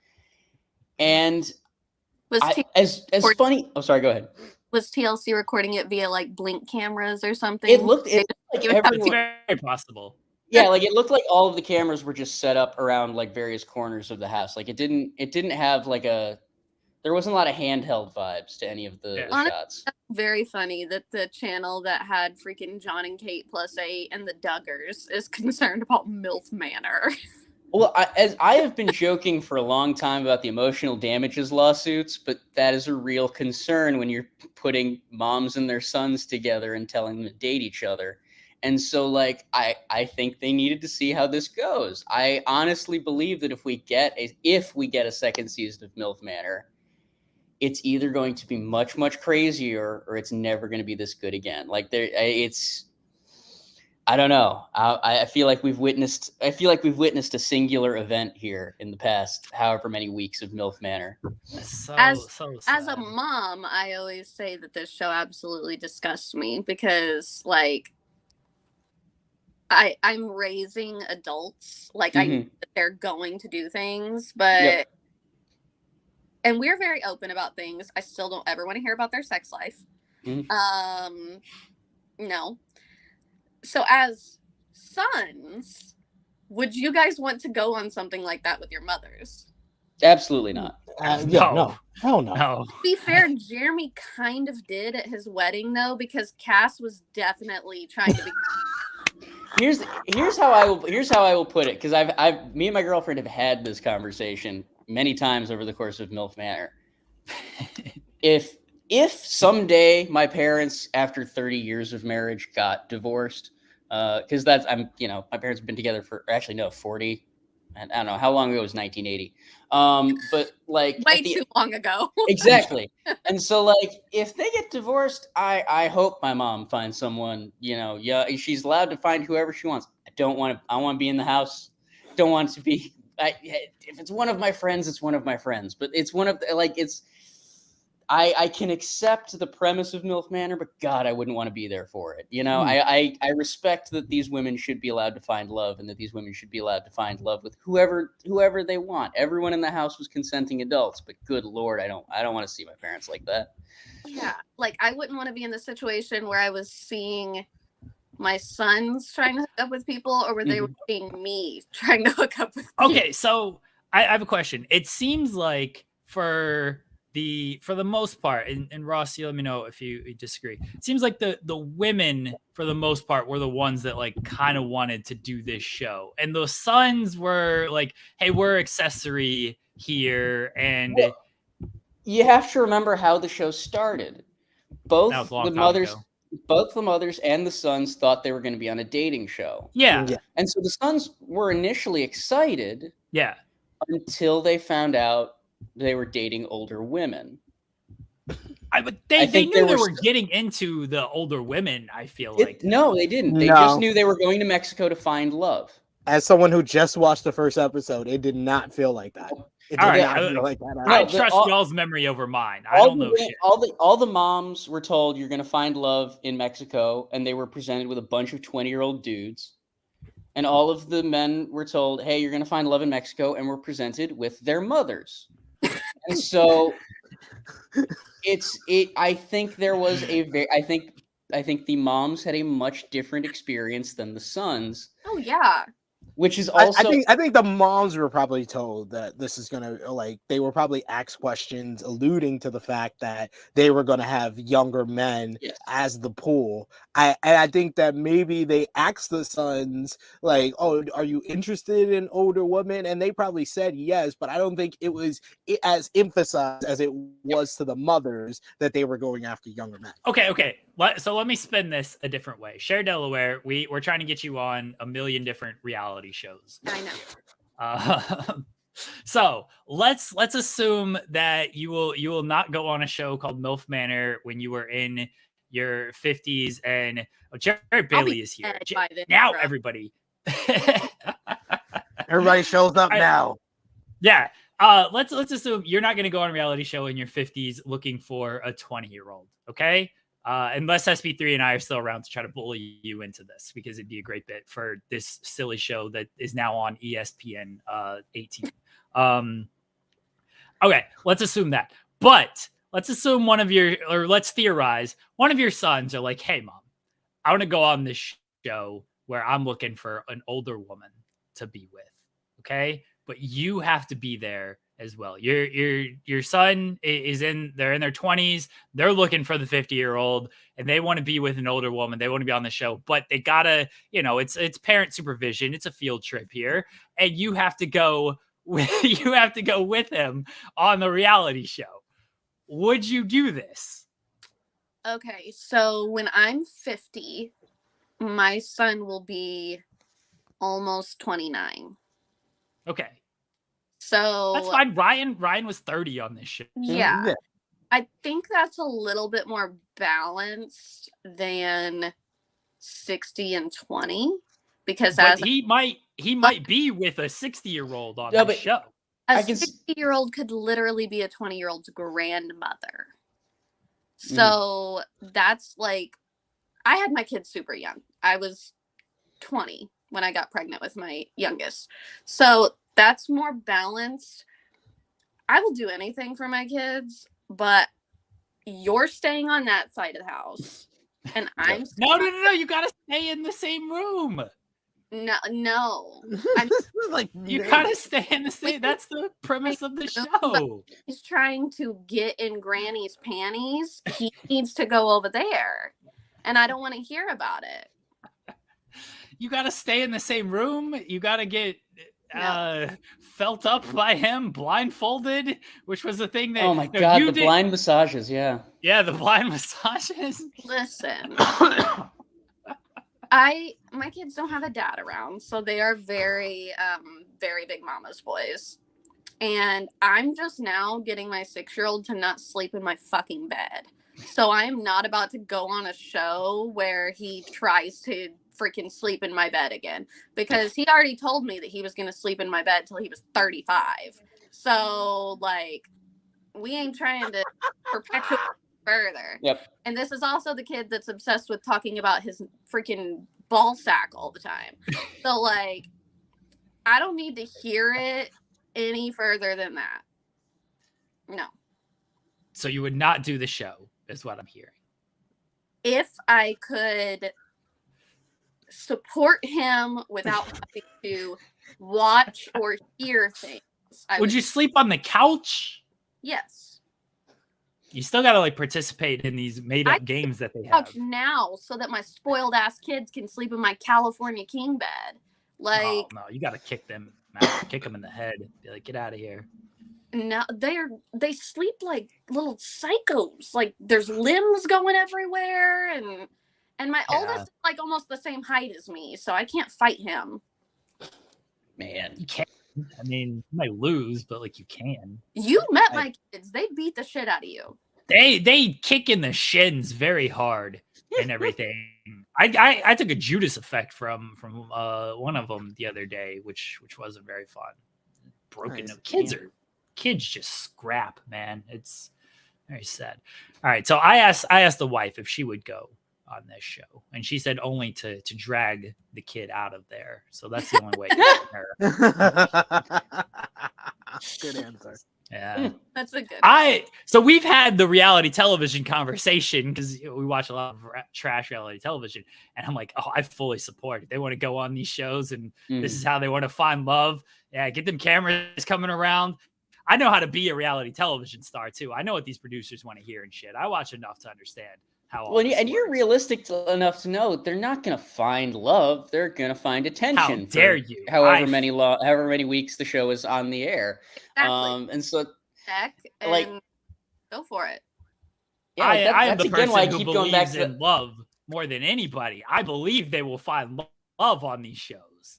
Hey, a good. That's wonderful. You and Joey have a lot to talk about. Can we get Joey on this show? What's his? Oh my God! I'll bet you we could get Joey on this show. Let's get Joey on the show. I want to discuss how many boobs he's seen in person. Oh man, it finally clicked for me on the finale. Joey is Bar Mitzvah Boy from SNL. Remember the Vanessa Bayer character? He just wanted to go home to his Yankees sheets and sleep in his own bed. Okay, last one, Ross. Since you didn't join us last week, thoughts on Amber's ex just showing up and ready to bang her in the middle of the dinner here? April. I'm rooting for both of them. That my dream for the finale was that April was going to be like, I've decided to get back with my ex-husband. Because that was the other moment where, like, when you guys were saying Joey is an AI that's programmed to be a ladies' man, like, no, because if that was the case, you would have known what to do when her ex-husband showed up and, like, actually, mark, for lack of a better term, mark his territory. See, this is where I thought, because he got real hard when he was talking to April. See, I don't think he has AI. Sorry, I'll explain this. I don't think Joey he's AI in that, like, he knows how to act like on the spot like that. But once he enters in the data into the program and everything, he knows what to say. So he entered in the data of, like, what should I say? Because he got hard talking to April. Like, truthfully, I don't give a fuck what this man says. And everything. He's like, yeah, you didn't have this energy when he was, like, right in front of you. He went back to the chat GPT, entered in the data, and this is how you should act. And that's how he learned. That's my thing. Is you're supposed to be it's supposed to be a second nature. It's not supposed to be something you go back to the chat GPT and be like, all right, well, what should I have said to my girlfriend in front of her ex-husband? You're supposed to stand up for yourself there to him. You're not supposed to go to her and be like, hey, that wasn't cool. I don't like that guy. See, he can't do that. This is why, okay, maybe he is not like AI, but he is using AI to understand how he should be speaking to these people, because on the moment, he can't do it. But I don't think it's AI. I think one of the producers texted him and went, hey, man, you kind of looked like a bitch in that thing. You might want to go in there and like stand up for yourself, or else April's going to go back with her ex-husband. Like that was the moment where I knew Joey was just doomed. He just sat there and then was like, hi, I'm hi.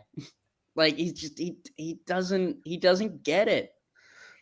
He doesn't have that self-esteem that you need to, like, actually succeed in the MILF Manor house. Because they're children. I've found Joey on Instagram. Oh, let's do it. Let's invite him on. Invite him on the show. His bio says MILFs matter. All MILF lives matter to Joey. Oh, Jesus. No. Oh, what a dweeb. What a dweeb. I'm going to message him. All right? That kid's got an NFT collection. Okay. Hello, Joey. My name is Jeremy. I do a podcast talking about MILF Manor. I was wondering if you would like to join us for an chat about your experience on the show. Hope you are doing well. You got to be, like, friendly, you know? I can't wait to see how this turns out. Hope you are doing well. Really enjoyed you on the show. You got to boost the self-esteem a little bit. There you go. Really enjoyed you on the show. I mean, he was the star of the show by Truth or Dare. Yeah, he kind of was. Like, a Truth or Dare, he had 2 women fighting over him. Have a great day. Looking forward to hearing from Send. All right. We have messaged the Joey from MILF Manor to see if he will join us for a very special interview on this silly show that we do. Oral search. We can get him. We can book a cameo from Joey. Of course we can. You won't not do that. Oh, it's temporarily unavailable. Follow. He is drinking, it looks like a Corona in his cameo picture. There's a couple of MILF Manor people on the cameo. Charlene's on cameo. Someone buy me a Charlene cameo. I'll set up a GoFund so you can get a Charlene cameo. There you go. It's only $24. That's it. Oh, well, shit, I will pay for your shirt. He was like, I won't even. I thought she was one of those people smart enough to go triple digits, but all right, if it's only $24.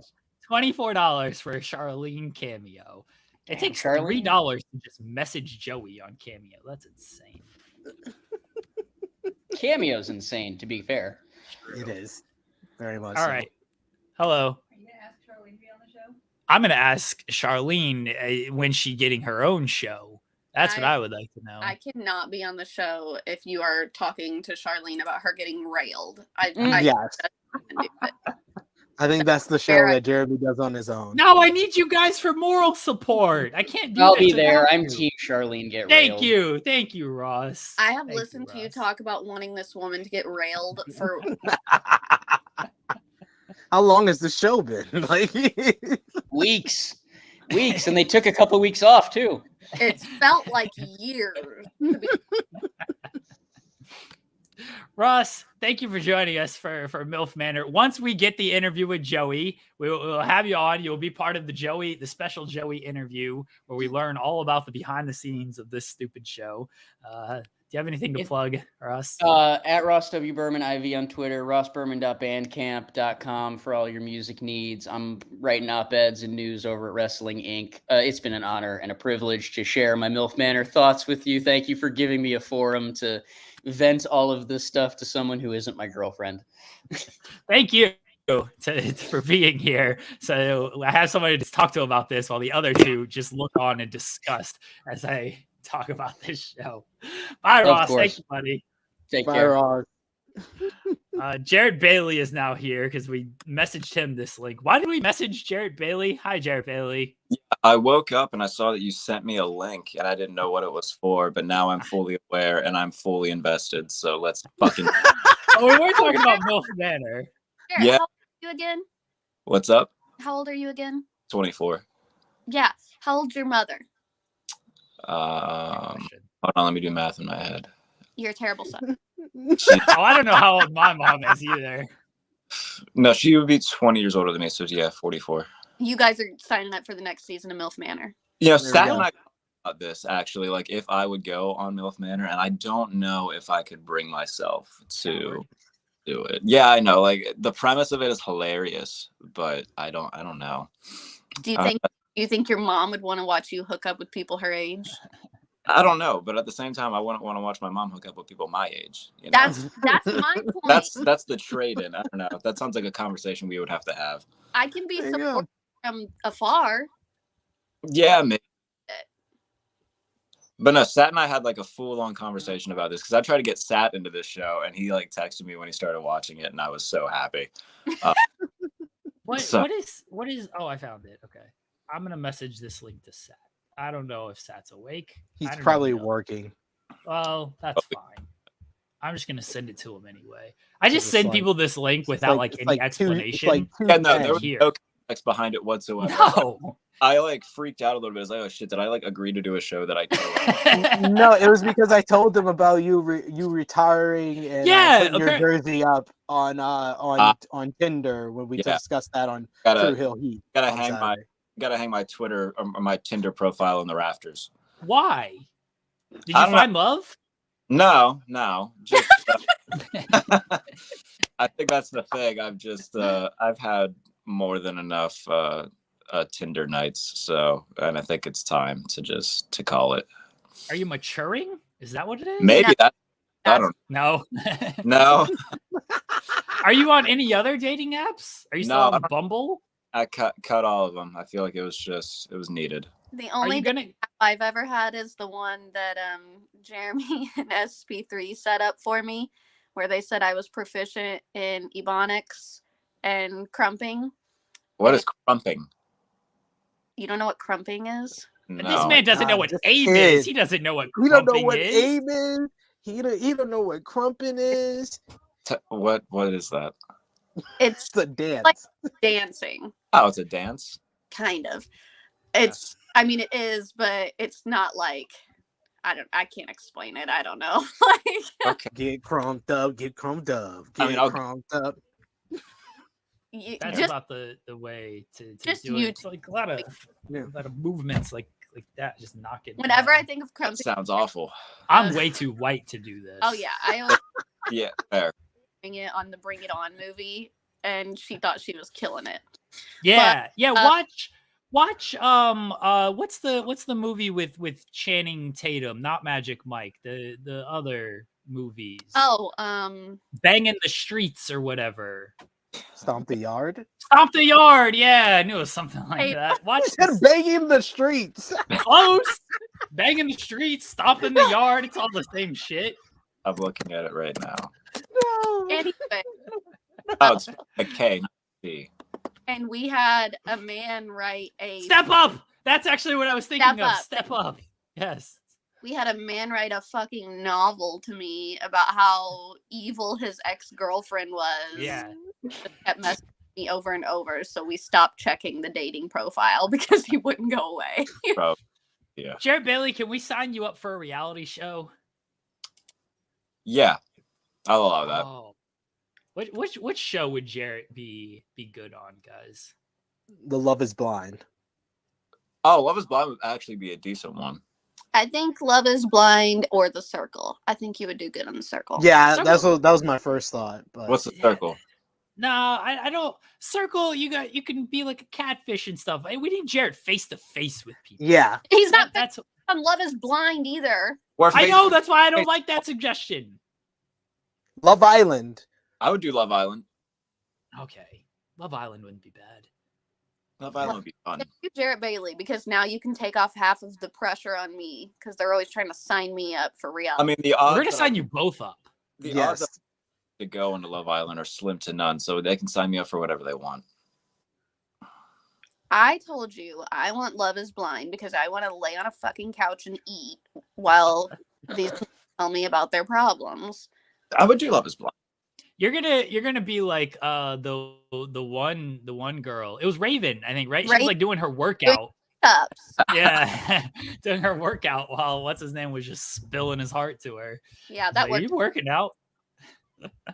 No, my ex-girlfriend watched Love Is Blind, so I think that would just be funny if like she's watching it and I show up on there. That would make me laugh. Oh, that would be good. Yeah, it would. Great. She was like, Let's see. damn, I should have stayed with him. All right. Love Is Blind. Sign up. Oh Here God. we go. There we Oh. go. Did you find it? I have kind of sort of in with Love Is Blind. We interviewed Matt Thomas, who was on season 1. He was There you go. not on season 1 at all, but he was on season 1. Okay. He wasn't like one of the picked people. Right. He actually did, like, he was part of like a love triangle thing, but he explained this all to us. He's actually the first. If you watch season 1 of Love Is Blind, he's the first person that speaks on the Yeah. show. So technically, he is the first person to ever speak in Love Is Blind history. Nobody can Wow. do anything from season 1 except for Lauren and Cameron. That's the problem. Yeah. Sign me up for all of them. I don't care. Casting. I All right, watched we're gonna. season 1 of Love Is Blind. I don't remember shit. If you're the official casting website, all right, I found the official casting website for Love Is Blind. No longer available. Well, that's not fucking helpful. Maybe they're not taking casting. We're gonna get you on. The dream might die before it even begins. Farmer wants a wife. Farmer wants a wife. That's Jarrett. Would you? Could you be a farmer, Jarrett? No. You've wore a cowboy hat before. You gotta have a farm. Is that all it takes to Yeah, Bailey? pretty much. Wear a cowboy hat, you're a farmer. Yeah. why? Pretty much. What show involves me being a farmer? Farmer Farmer wants a a wife. That's a show. Yeah. I don't think that would work though, because like they'd very clearly understand that I'm not actually a farmer. I'm just a guy in a cowboy hat. Well, you need to learn how to be a farmer. You take off I don't- your hair and they'd be like, oh no, never. Yeah, no, they would see how I dress and my hair. They'd be like, yeah, no, you get out. It's Sorry. like, nope. I would- Can't do this. Married at First Sight. Could we sign up Jared for Married at First Sight? That's Yeah. a good one. God, that sounds horrendous. Ah, Why? You could that's do just that. like I would be doomed. That sounds like a lot of paperwork and I basically lived Married at First Sight. I got engaged after like 6 months. It was a terrible decision. I tell you what though, the more I think about it, the more MILF Manor sounds fun. Like I will go in there and I will be the Martian MILF hunter and I will just go on care. Your mom's got to be The there, though. Martian You MILF understand hunter. that, right? Yeah, I know. You got to He's like, room I'm with fine with this. You have to room with her and everything. I forgot about that part. See, everybody thinks they want this show until they're reminded of what actually happens on this show. Yeah, yeah. What Just are the we good doing? outweigh. What does this show turned into? Big question. Do you like cougars? That's the number one question. Do I like what? Cougars. Yeah. I've had one instance with one. Okay. How old was she? Going on the 35. Oh, that's old for you. Yeah, Yeah. for me, a little bit older. It's fair. It was great. Oh, I don't work there. Yeah, no, it was my boss. Look at that! Look at that! Think Score. about it. He was like, I don't work there anymore. But then I remember, I was like, yeah, no one who worked there is going to see this. So yeah, this is fine. Trust Send it to nobody's gonna everybody. see this. Yeah, Please tell the location. Please tell. No, I can't do where it that. was. The last four of the social security. Yeah. No, that was a time in my life. That was exciting. Wait, how old were you? This is like last year. Oh. Yeah. 35 to 23 to 35 isn't that big of a jump. Maybe I'm Pretty just big. age naive. For a woman, it is. Because 35, we're like fully grown. 23, you're still very young. Yeah, bro. I had a Lunchable for lunch yesterday. Like that's So same. You're a child, Jeremy. Facts. We're not gonna Lunchable shame on this show. Are you kidding me? We're not doing that. Is that nice? I've never They're ate. like a love confession show because I would go on that and just spill all the goofy shit I've done. That would be fun. See, The wife says, this is why we need to bring back our late night stuff, Jeremy. Oh, "Well, bye, SP3 crashed out for a second." Yeah. Yeah, we need. Remember when we would do that on I Friday? remember. Yes, we just do it in the morning now. This is now our morning got show. people dating stories. Jeremy talked about the time he got broke up with at Disney World. Why do you and have then, to bring that Oh up? my and god! then married her. What? As if Disney World couldn't get worse. Yeah, Disney World sucks. Disney World is ass. Thank you, Chair. Oh, I hate Disney. Thank you. Why do you hate Disney? What's your story? Not necessarily.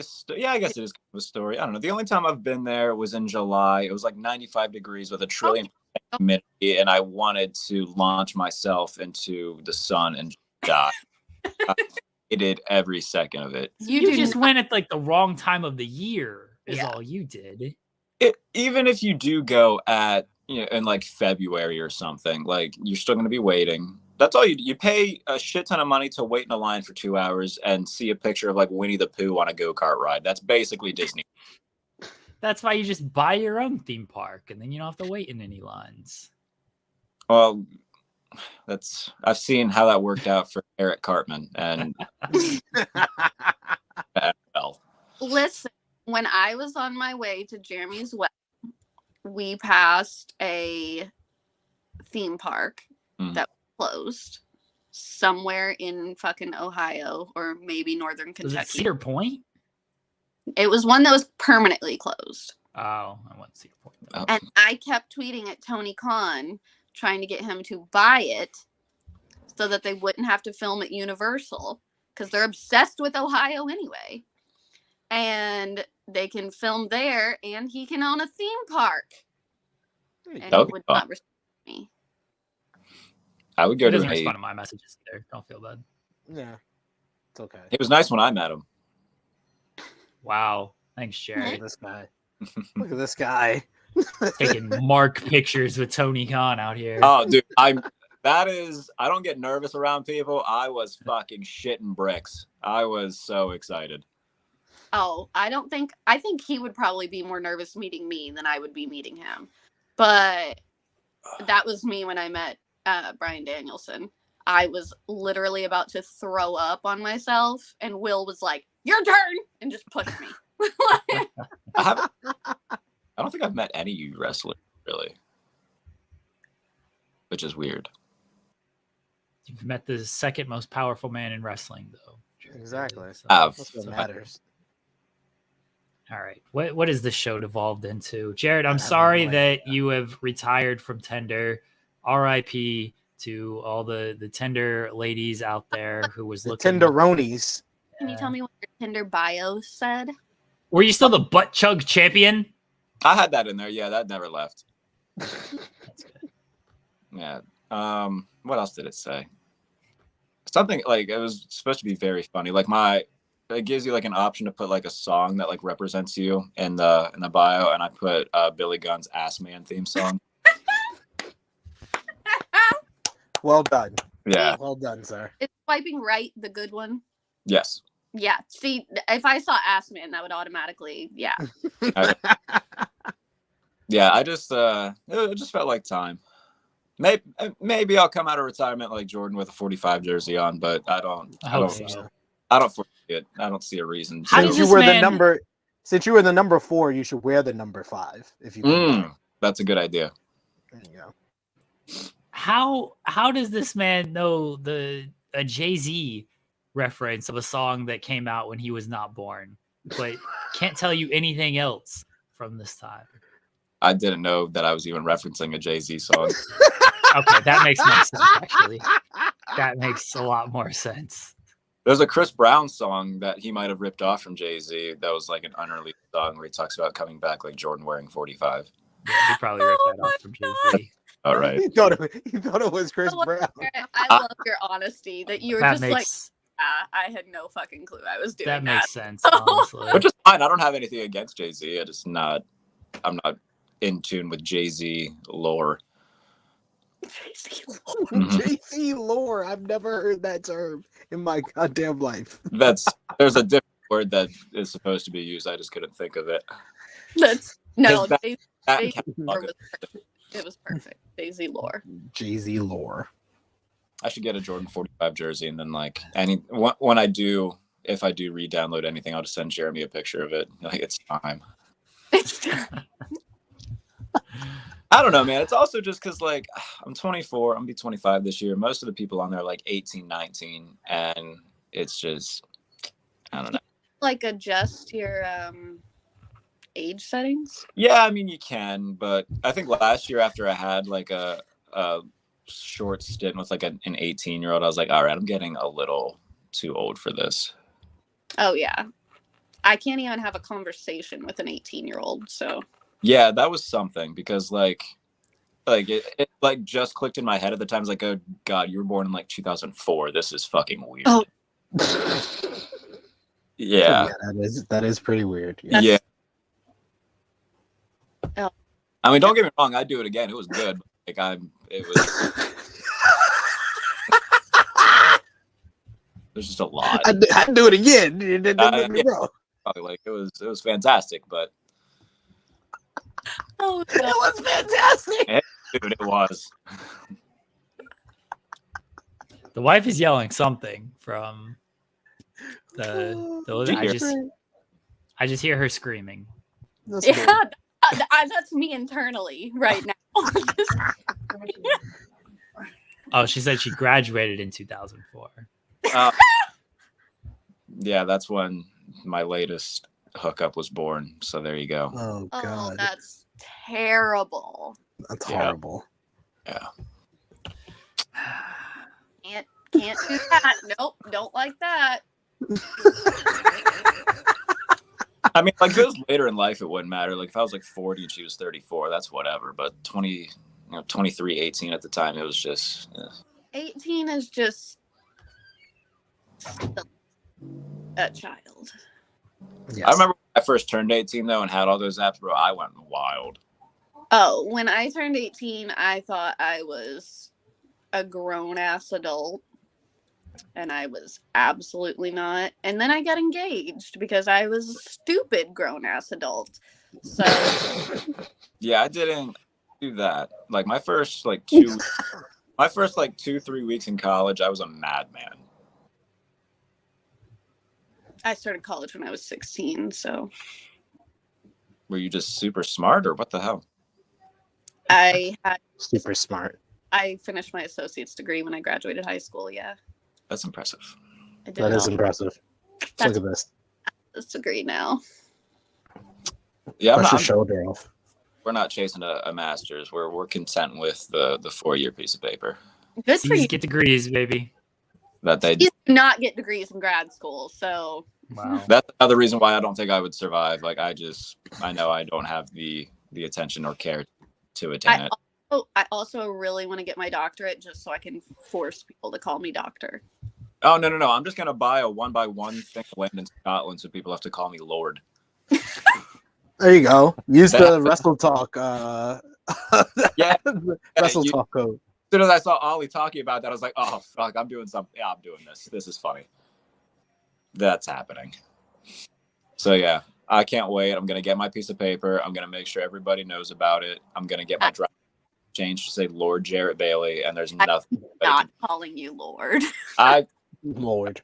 I feel like that's what I feel like that's call you doctor. Yeah, but I would earn my doctorate. He earned it too. He put a code in. He ordered it online. Like that's earning. And I used the code WrestleTalk20 to get 20% off. So now I got my land at a discount. I've used it, folks. I'm not even gonna use. I'm gonna buy like 15 blocks. There's gonna be a small part of Scotland that is mine. This is a good use this on the reality show, Jared. This is a good conversation starter right here. It would be. I think it would like be like an easy in if like you put in that my name is Lord Jarrett Bailey. Like that would be like, okay, we have to at least see why this kid known as Lord. Like the really over dramatic, like king, like you got to show up. Yeah. No, that one kid on MILF Manor who just wore the craziest, weirdest shit. Gabriel, was that his name? Yes. I ate that kid. You should see how he dresses for the finale. He's in some get up there. I just want you to show up like the people on The Bachelor and The Bachelorette because they get out of the limousine and it shows like their job is like a cat petter. And yours just says Lord Jarrett Bailey. You say, can you talk with an accent? Lord Jarrett Bailey. Yeah, probably. Okay, do it. Like, right now. Yeah. I'm still in wake up mode. Jared, you're gonna have to wake up on this show and keep the accent going. We're prepping you right now. You're right. All right. I don't know. Give me a sentence to say. I can't just do this off the dome. Hello. How are you? What would you like for breakfast? Okay. Hello. How are you? What would you like for breakfast? That is the worst English accent I've ever heard in my life. All right. My name is Lord Bailey. We can't do the Lord thing then because they're gonna ask questions. The English is out. You gotta know. You gotta perfect this gimmick. This is what we're here for, Jarrett. We're gonna make sure you get this down by the time you get on the show. Oh man, that sounds like a lot of prep. This is how the great ones thrive in the reality world. Worry. Thrive. Slip. Okay. Freudian slip. I think I've seen enough of like Love Island and MILF Manor to know how to act and behave on this show and how to get what I want. So I think I'm in. See, Jarrett, you're thinking too small time though. You're looking for a season. We're looking for a franchise here, baby. We want spinoffs. We want Jarrett Bailey spinoffs. If I do well enough, I can get my own spinoff. But you're not going to do well enough if this is how you're going to prep. If you're like, I'm not putting in the prep work, you got to be ready. I'm not doing an accent though because that we can do prep for something else. But I just don't think the accent's going to work. I'm telling you, they put Jarrett on the screen and it says what are you doing? Bailey, and then it has some like dumb job underneath it, like I don't know. Knit sweaters for caterpillars. Yeah. Caterpillar sweater knitter. Yeah. He's gonna get so many follows on social media from women. He's got it in the bag. That's all I need. I don't know what this show has evolved into at this point. The same thing. Do they have people there to like cut my hair and trim my beard for me? Because I assume so. I assume they got, they show them like doing that all themselves, but I don't believe that actually happens. no, They would have to. These roots ain't dying themselves. I've thought about dyeing my hair again, but I don't know. We'll see. You have a new hairstyle like every month, I feel like. Yeah, I mean, I crave change. I did a great job on this, though. I must say. Hold on. Like, I do all of this. And you did all that yourself? I did. Trim my beard and everything. Wow. You did a good job. Yeah. Very nice. There have been times where I have done it myself and it has not turned out well. And then I've just said, fuck it, got rid of all of it just to start again. But those times are done. Jared Bailey, do you have anything to plug or closing words here? Oh, I don't think anything that these people would care about that are watching.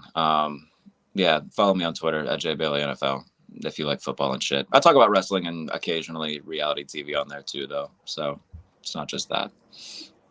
Jared will be on this channel next week for when we lose more fake money betting on wrestling. Oh, fuck. Yeah, WrestleMania is coming, isn't it? Yeah, allegedly. Allegedly. All right. Yeah, that'll be fun. So yeah, I'll be here next week with Jeremy. Yeah. Oh, Jared Bailey will be here doing that again soon. So that'll be happening. Absolutely. What he said. Yeah. Bye, Jared Bailey. Thanks for joining us. Enjoy tender retirement. Thank you. Hope you got a nice what do they call it? It's not a severance package when you retire. A pension. Pension. Yes, that's the word. But he retired before he would actually get a pension, so that's true. Well, no, not real. Oh, yeah, Tinder is 25 instead of 65. It's 25 for Tinder. You have to retire at 25. So there you go. So hopefully he got a nice severance package. And with that, are we gonna talk about the challenge? Do we have time to talk about the challenge? I don't know at this point. I love the challenge. By the way, I love this past episode because Kellyanne was a star. Kellyanne was a goddamn she got star. Fucked over by Janae. What Janae? Janae doing? Yeah, that was a decision by old Janae there. Why would you let Nelson? Like, Nelson had a chance of winning. Why would you have Nelson be nice your Nelson. decision maker? No. I hope Nelson is doing well, that he's recovering from, the car accident. You could go to Weston Berman Twitter because he shared the link for the GoFundMe if you want to, help him out with the medical bills, which it's going to be a lot of money for all the things that he's dealing with. But She said that she let Nelson choose who he wanted when it's another person from Argentina. Obviously, he's not going to pick the person from Argentina. That hurts him. And then he picks Tristan and Kellyanne.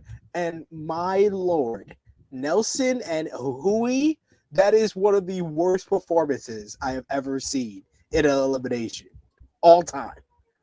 That's a top 3 worst performance in elimination all time. That's up there with what was the last season? The I think it was like Tommy and the other girl from Big Brother when they couldn't lift it up. That it's those two. Those two are among the top 3, top 5 all time worst elimination performances. This whole episode was dedicated to Janae trying to figure out if she was going to throw in Kellyanne, and it all came down to how Nelson was going to wear his hair to decide of what it was going to do. If the hair is up, Nelson gets to make the decision, and if it's down, you can go with whatever. And he put his hair up, so he got to make the decision.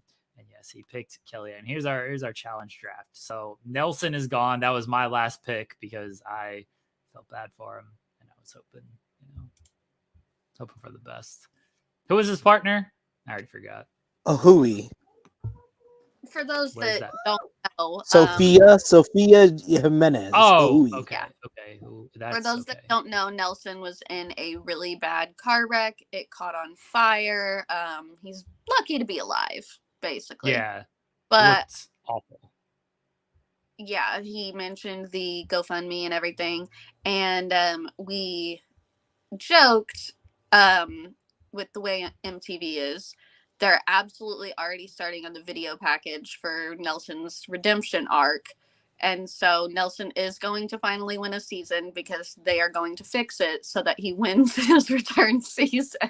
They're gonna get the My Sacrifice video package ready for him. He's working out.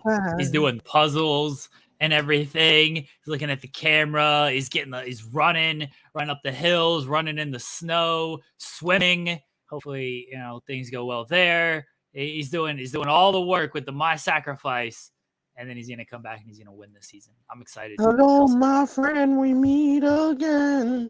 It's been a long time. Where's we been? Feels like forever. And you see him and Corey and Honor. And in my heart, memories. Oh. And then you see Fessy screwing him over in Double Agents. Oh, yeah, they're absolutely, like, they'll bring Hunter back for that season. Oh, yeah. Any advantage they can give old Nelly T, they're gonna have to do it. He needs them. I also think he's gonna get big sympathy because he'll return and people are like, oh, we can't throw Nelson in, like everything he just went through and everything. Somebody will be a jerk and probably Fessy. Oh yeah, Fessy.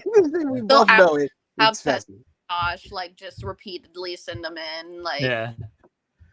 It's definitely would be Fessy, but man, it was a bad performance. All love and support to Nelson. He didn't get the fact that you have to have momentum because it was basically the males had the females on this like platform, and there's a string down, and you had to basically have momentum and swing your partner over to this like row of puzzle pieces, and you just had to get momentum so they get far enough to grab the puzzle piece, and he kept stopping Hahui.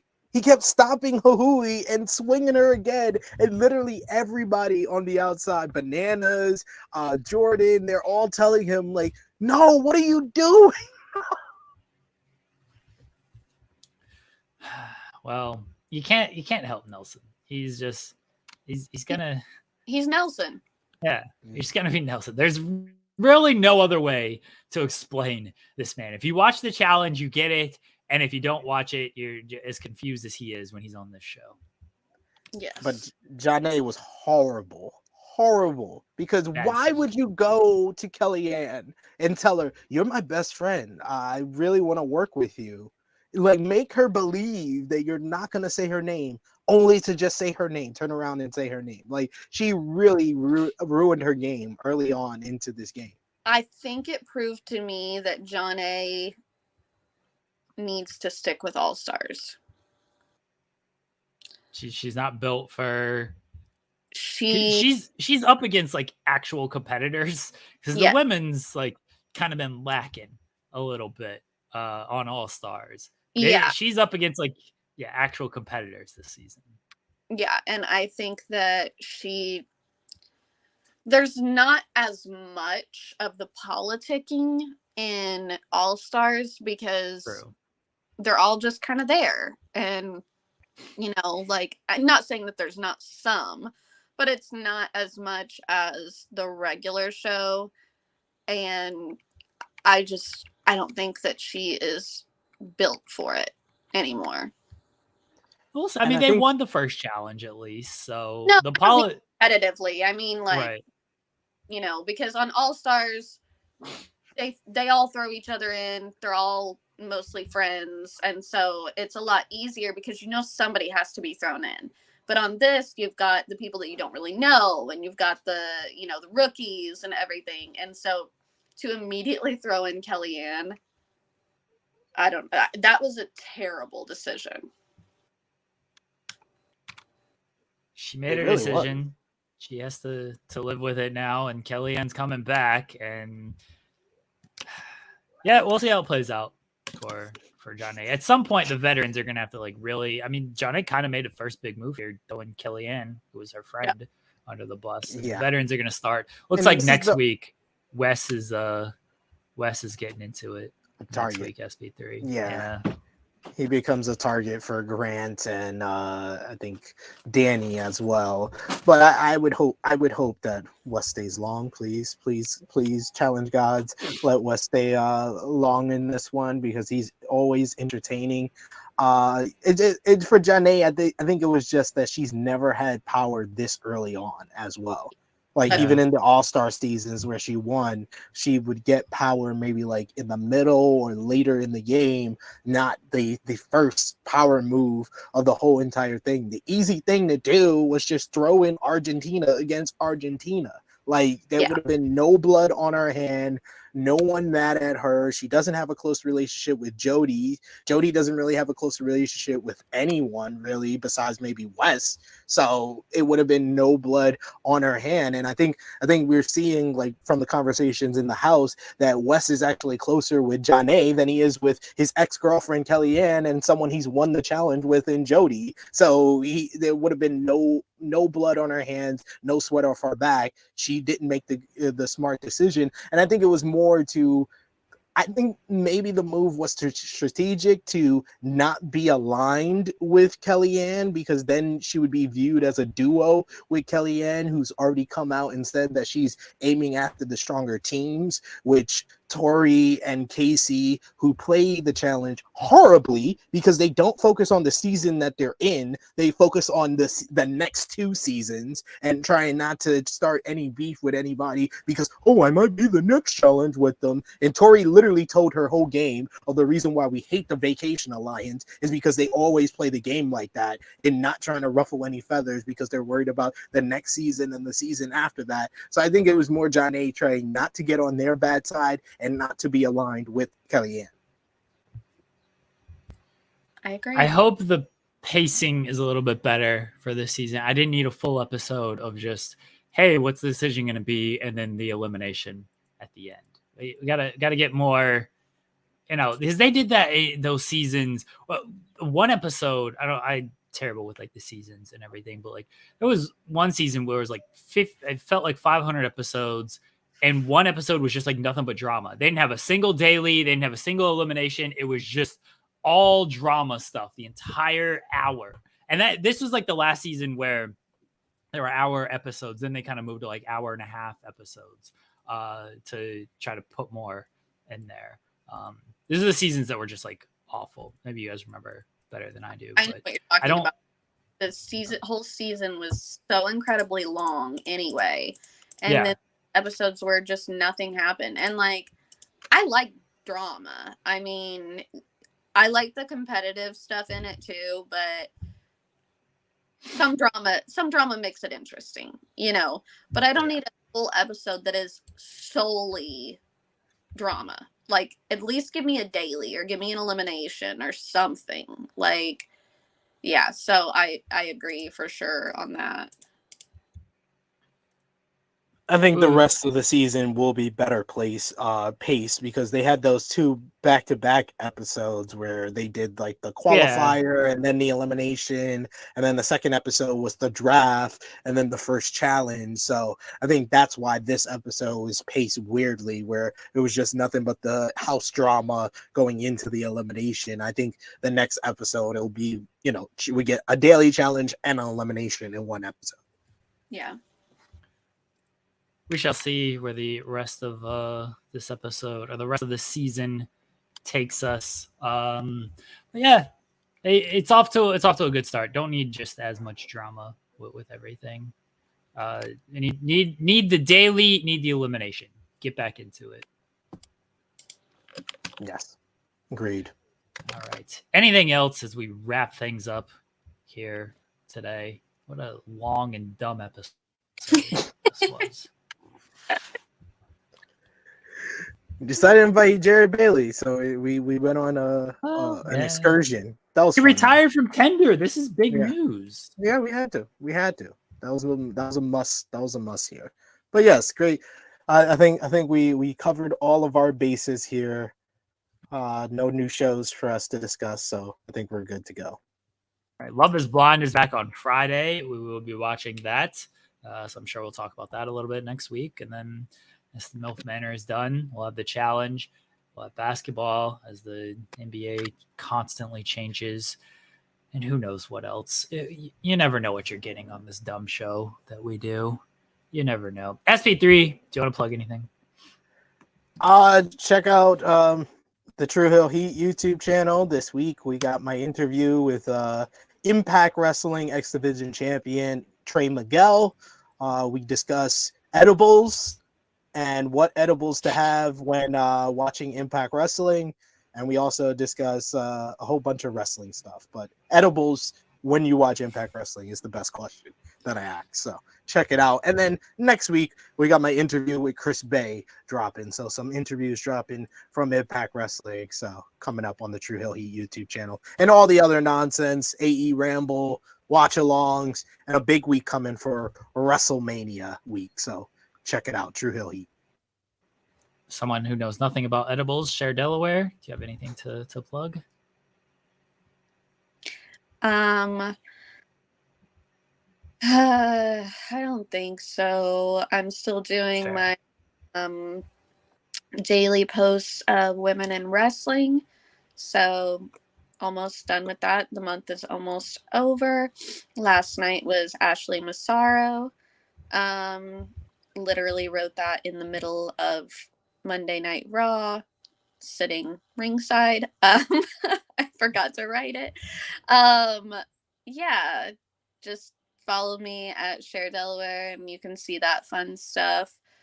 And if you will be in LA next week, say hi, because people are always like, oh, I didn't know you were going to be there, as if I don't tweet 8,000 times a day.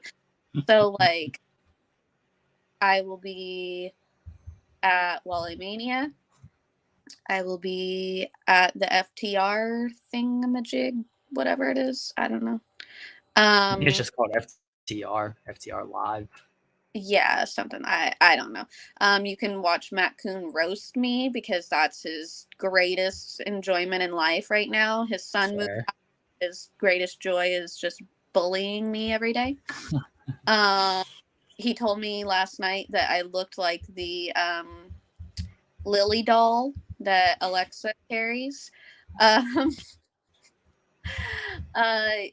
and then I have tickets to ROH, SmackDown, NXT, and both nights of Mania. I'm not going to all of that, but I have tickets to it, so Yeah, kind of hard to go to ROH and SmackDown because they're at the same time. Well, are they? Shit.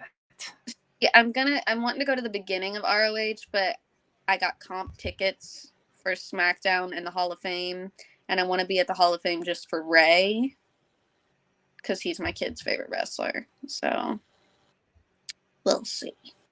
But yeah, got all that going on, and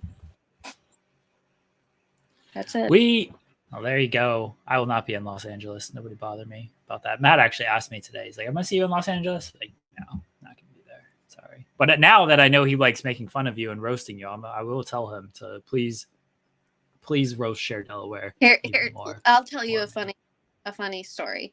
I was asking if I could take because I was having trouble sleeping after my surgery, and he was like, "Take an edible," and I said, Google tells me that if I take an edible with my painkillers, I will die.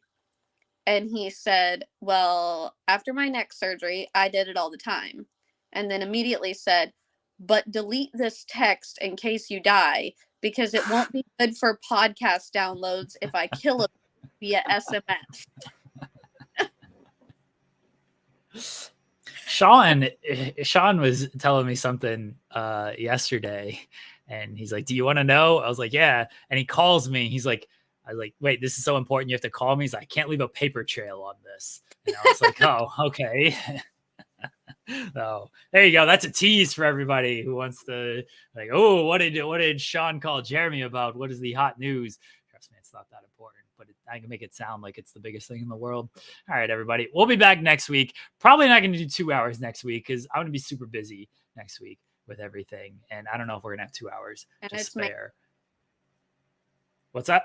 It's Mania week next week. Yeah, it's exactly. I don't have 2 hours to spare on Mania week. I'm gonna do like no shows next week. Like, no, do you know how many Drew McIntyre interviews I'm gonna have to listen to when he's doing promo in Los Angeles? You kidding me? I don't have time to talk myself. I listen to this man talk about everything. Watch everything on Fightful Overbook. There's a bunch of stuff. You can watch Tag Talk. I believe Haley is back 2 weeks from now. She's back after Mania. There will be a show next week though. Watch Tag Talk, watch the New Japan show, watch Bread Club with Matt and Kieran, watch Coexisting with Rob and Maggie, watch Indeed, although I don't think there's a new Indeed this week.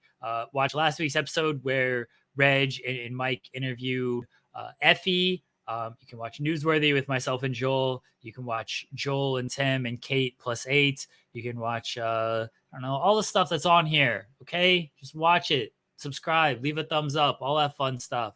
All right, everybody, you guys are great. We appreciate you. We'll be back next week for more dumb stupidity where we don't talk about any wrestling. Bye, everybody.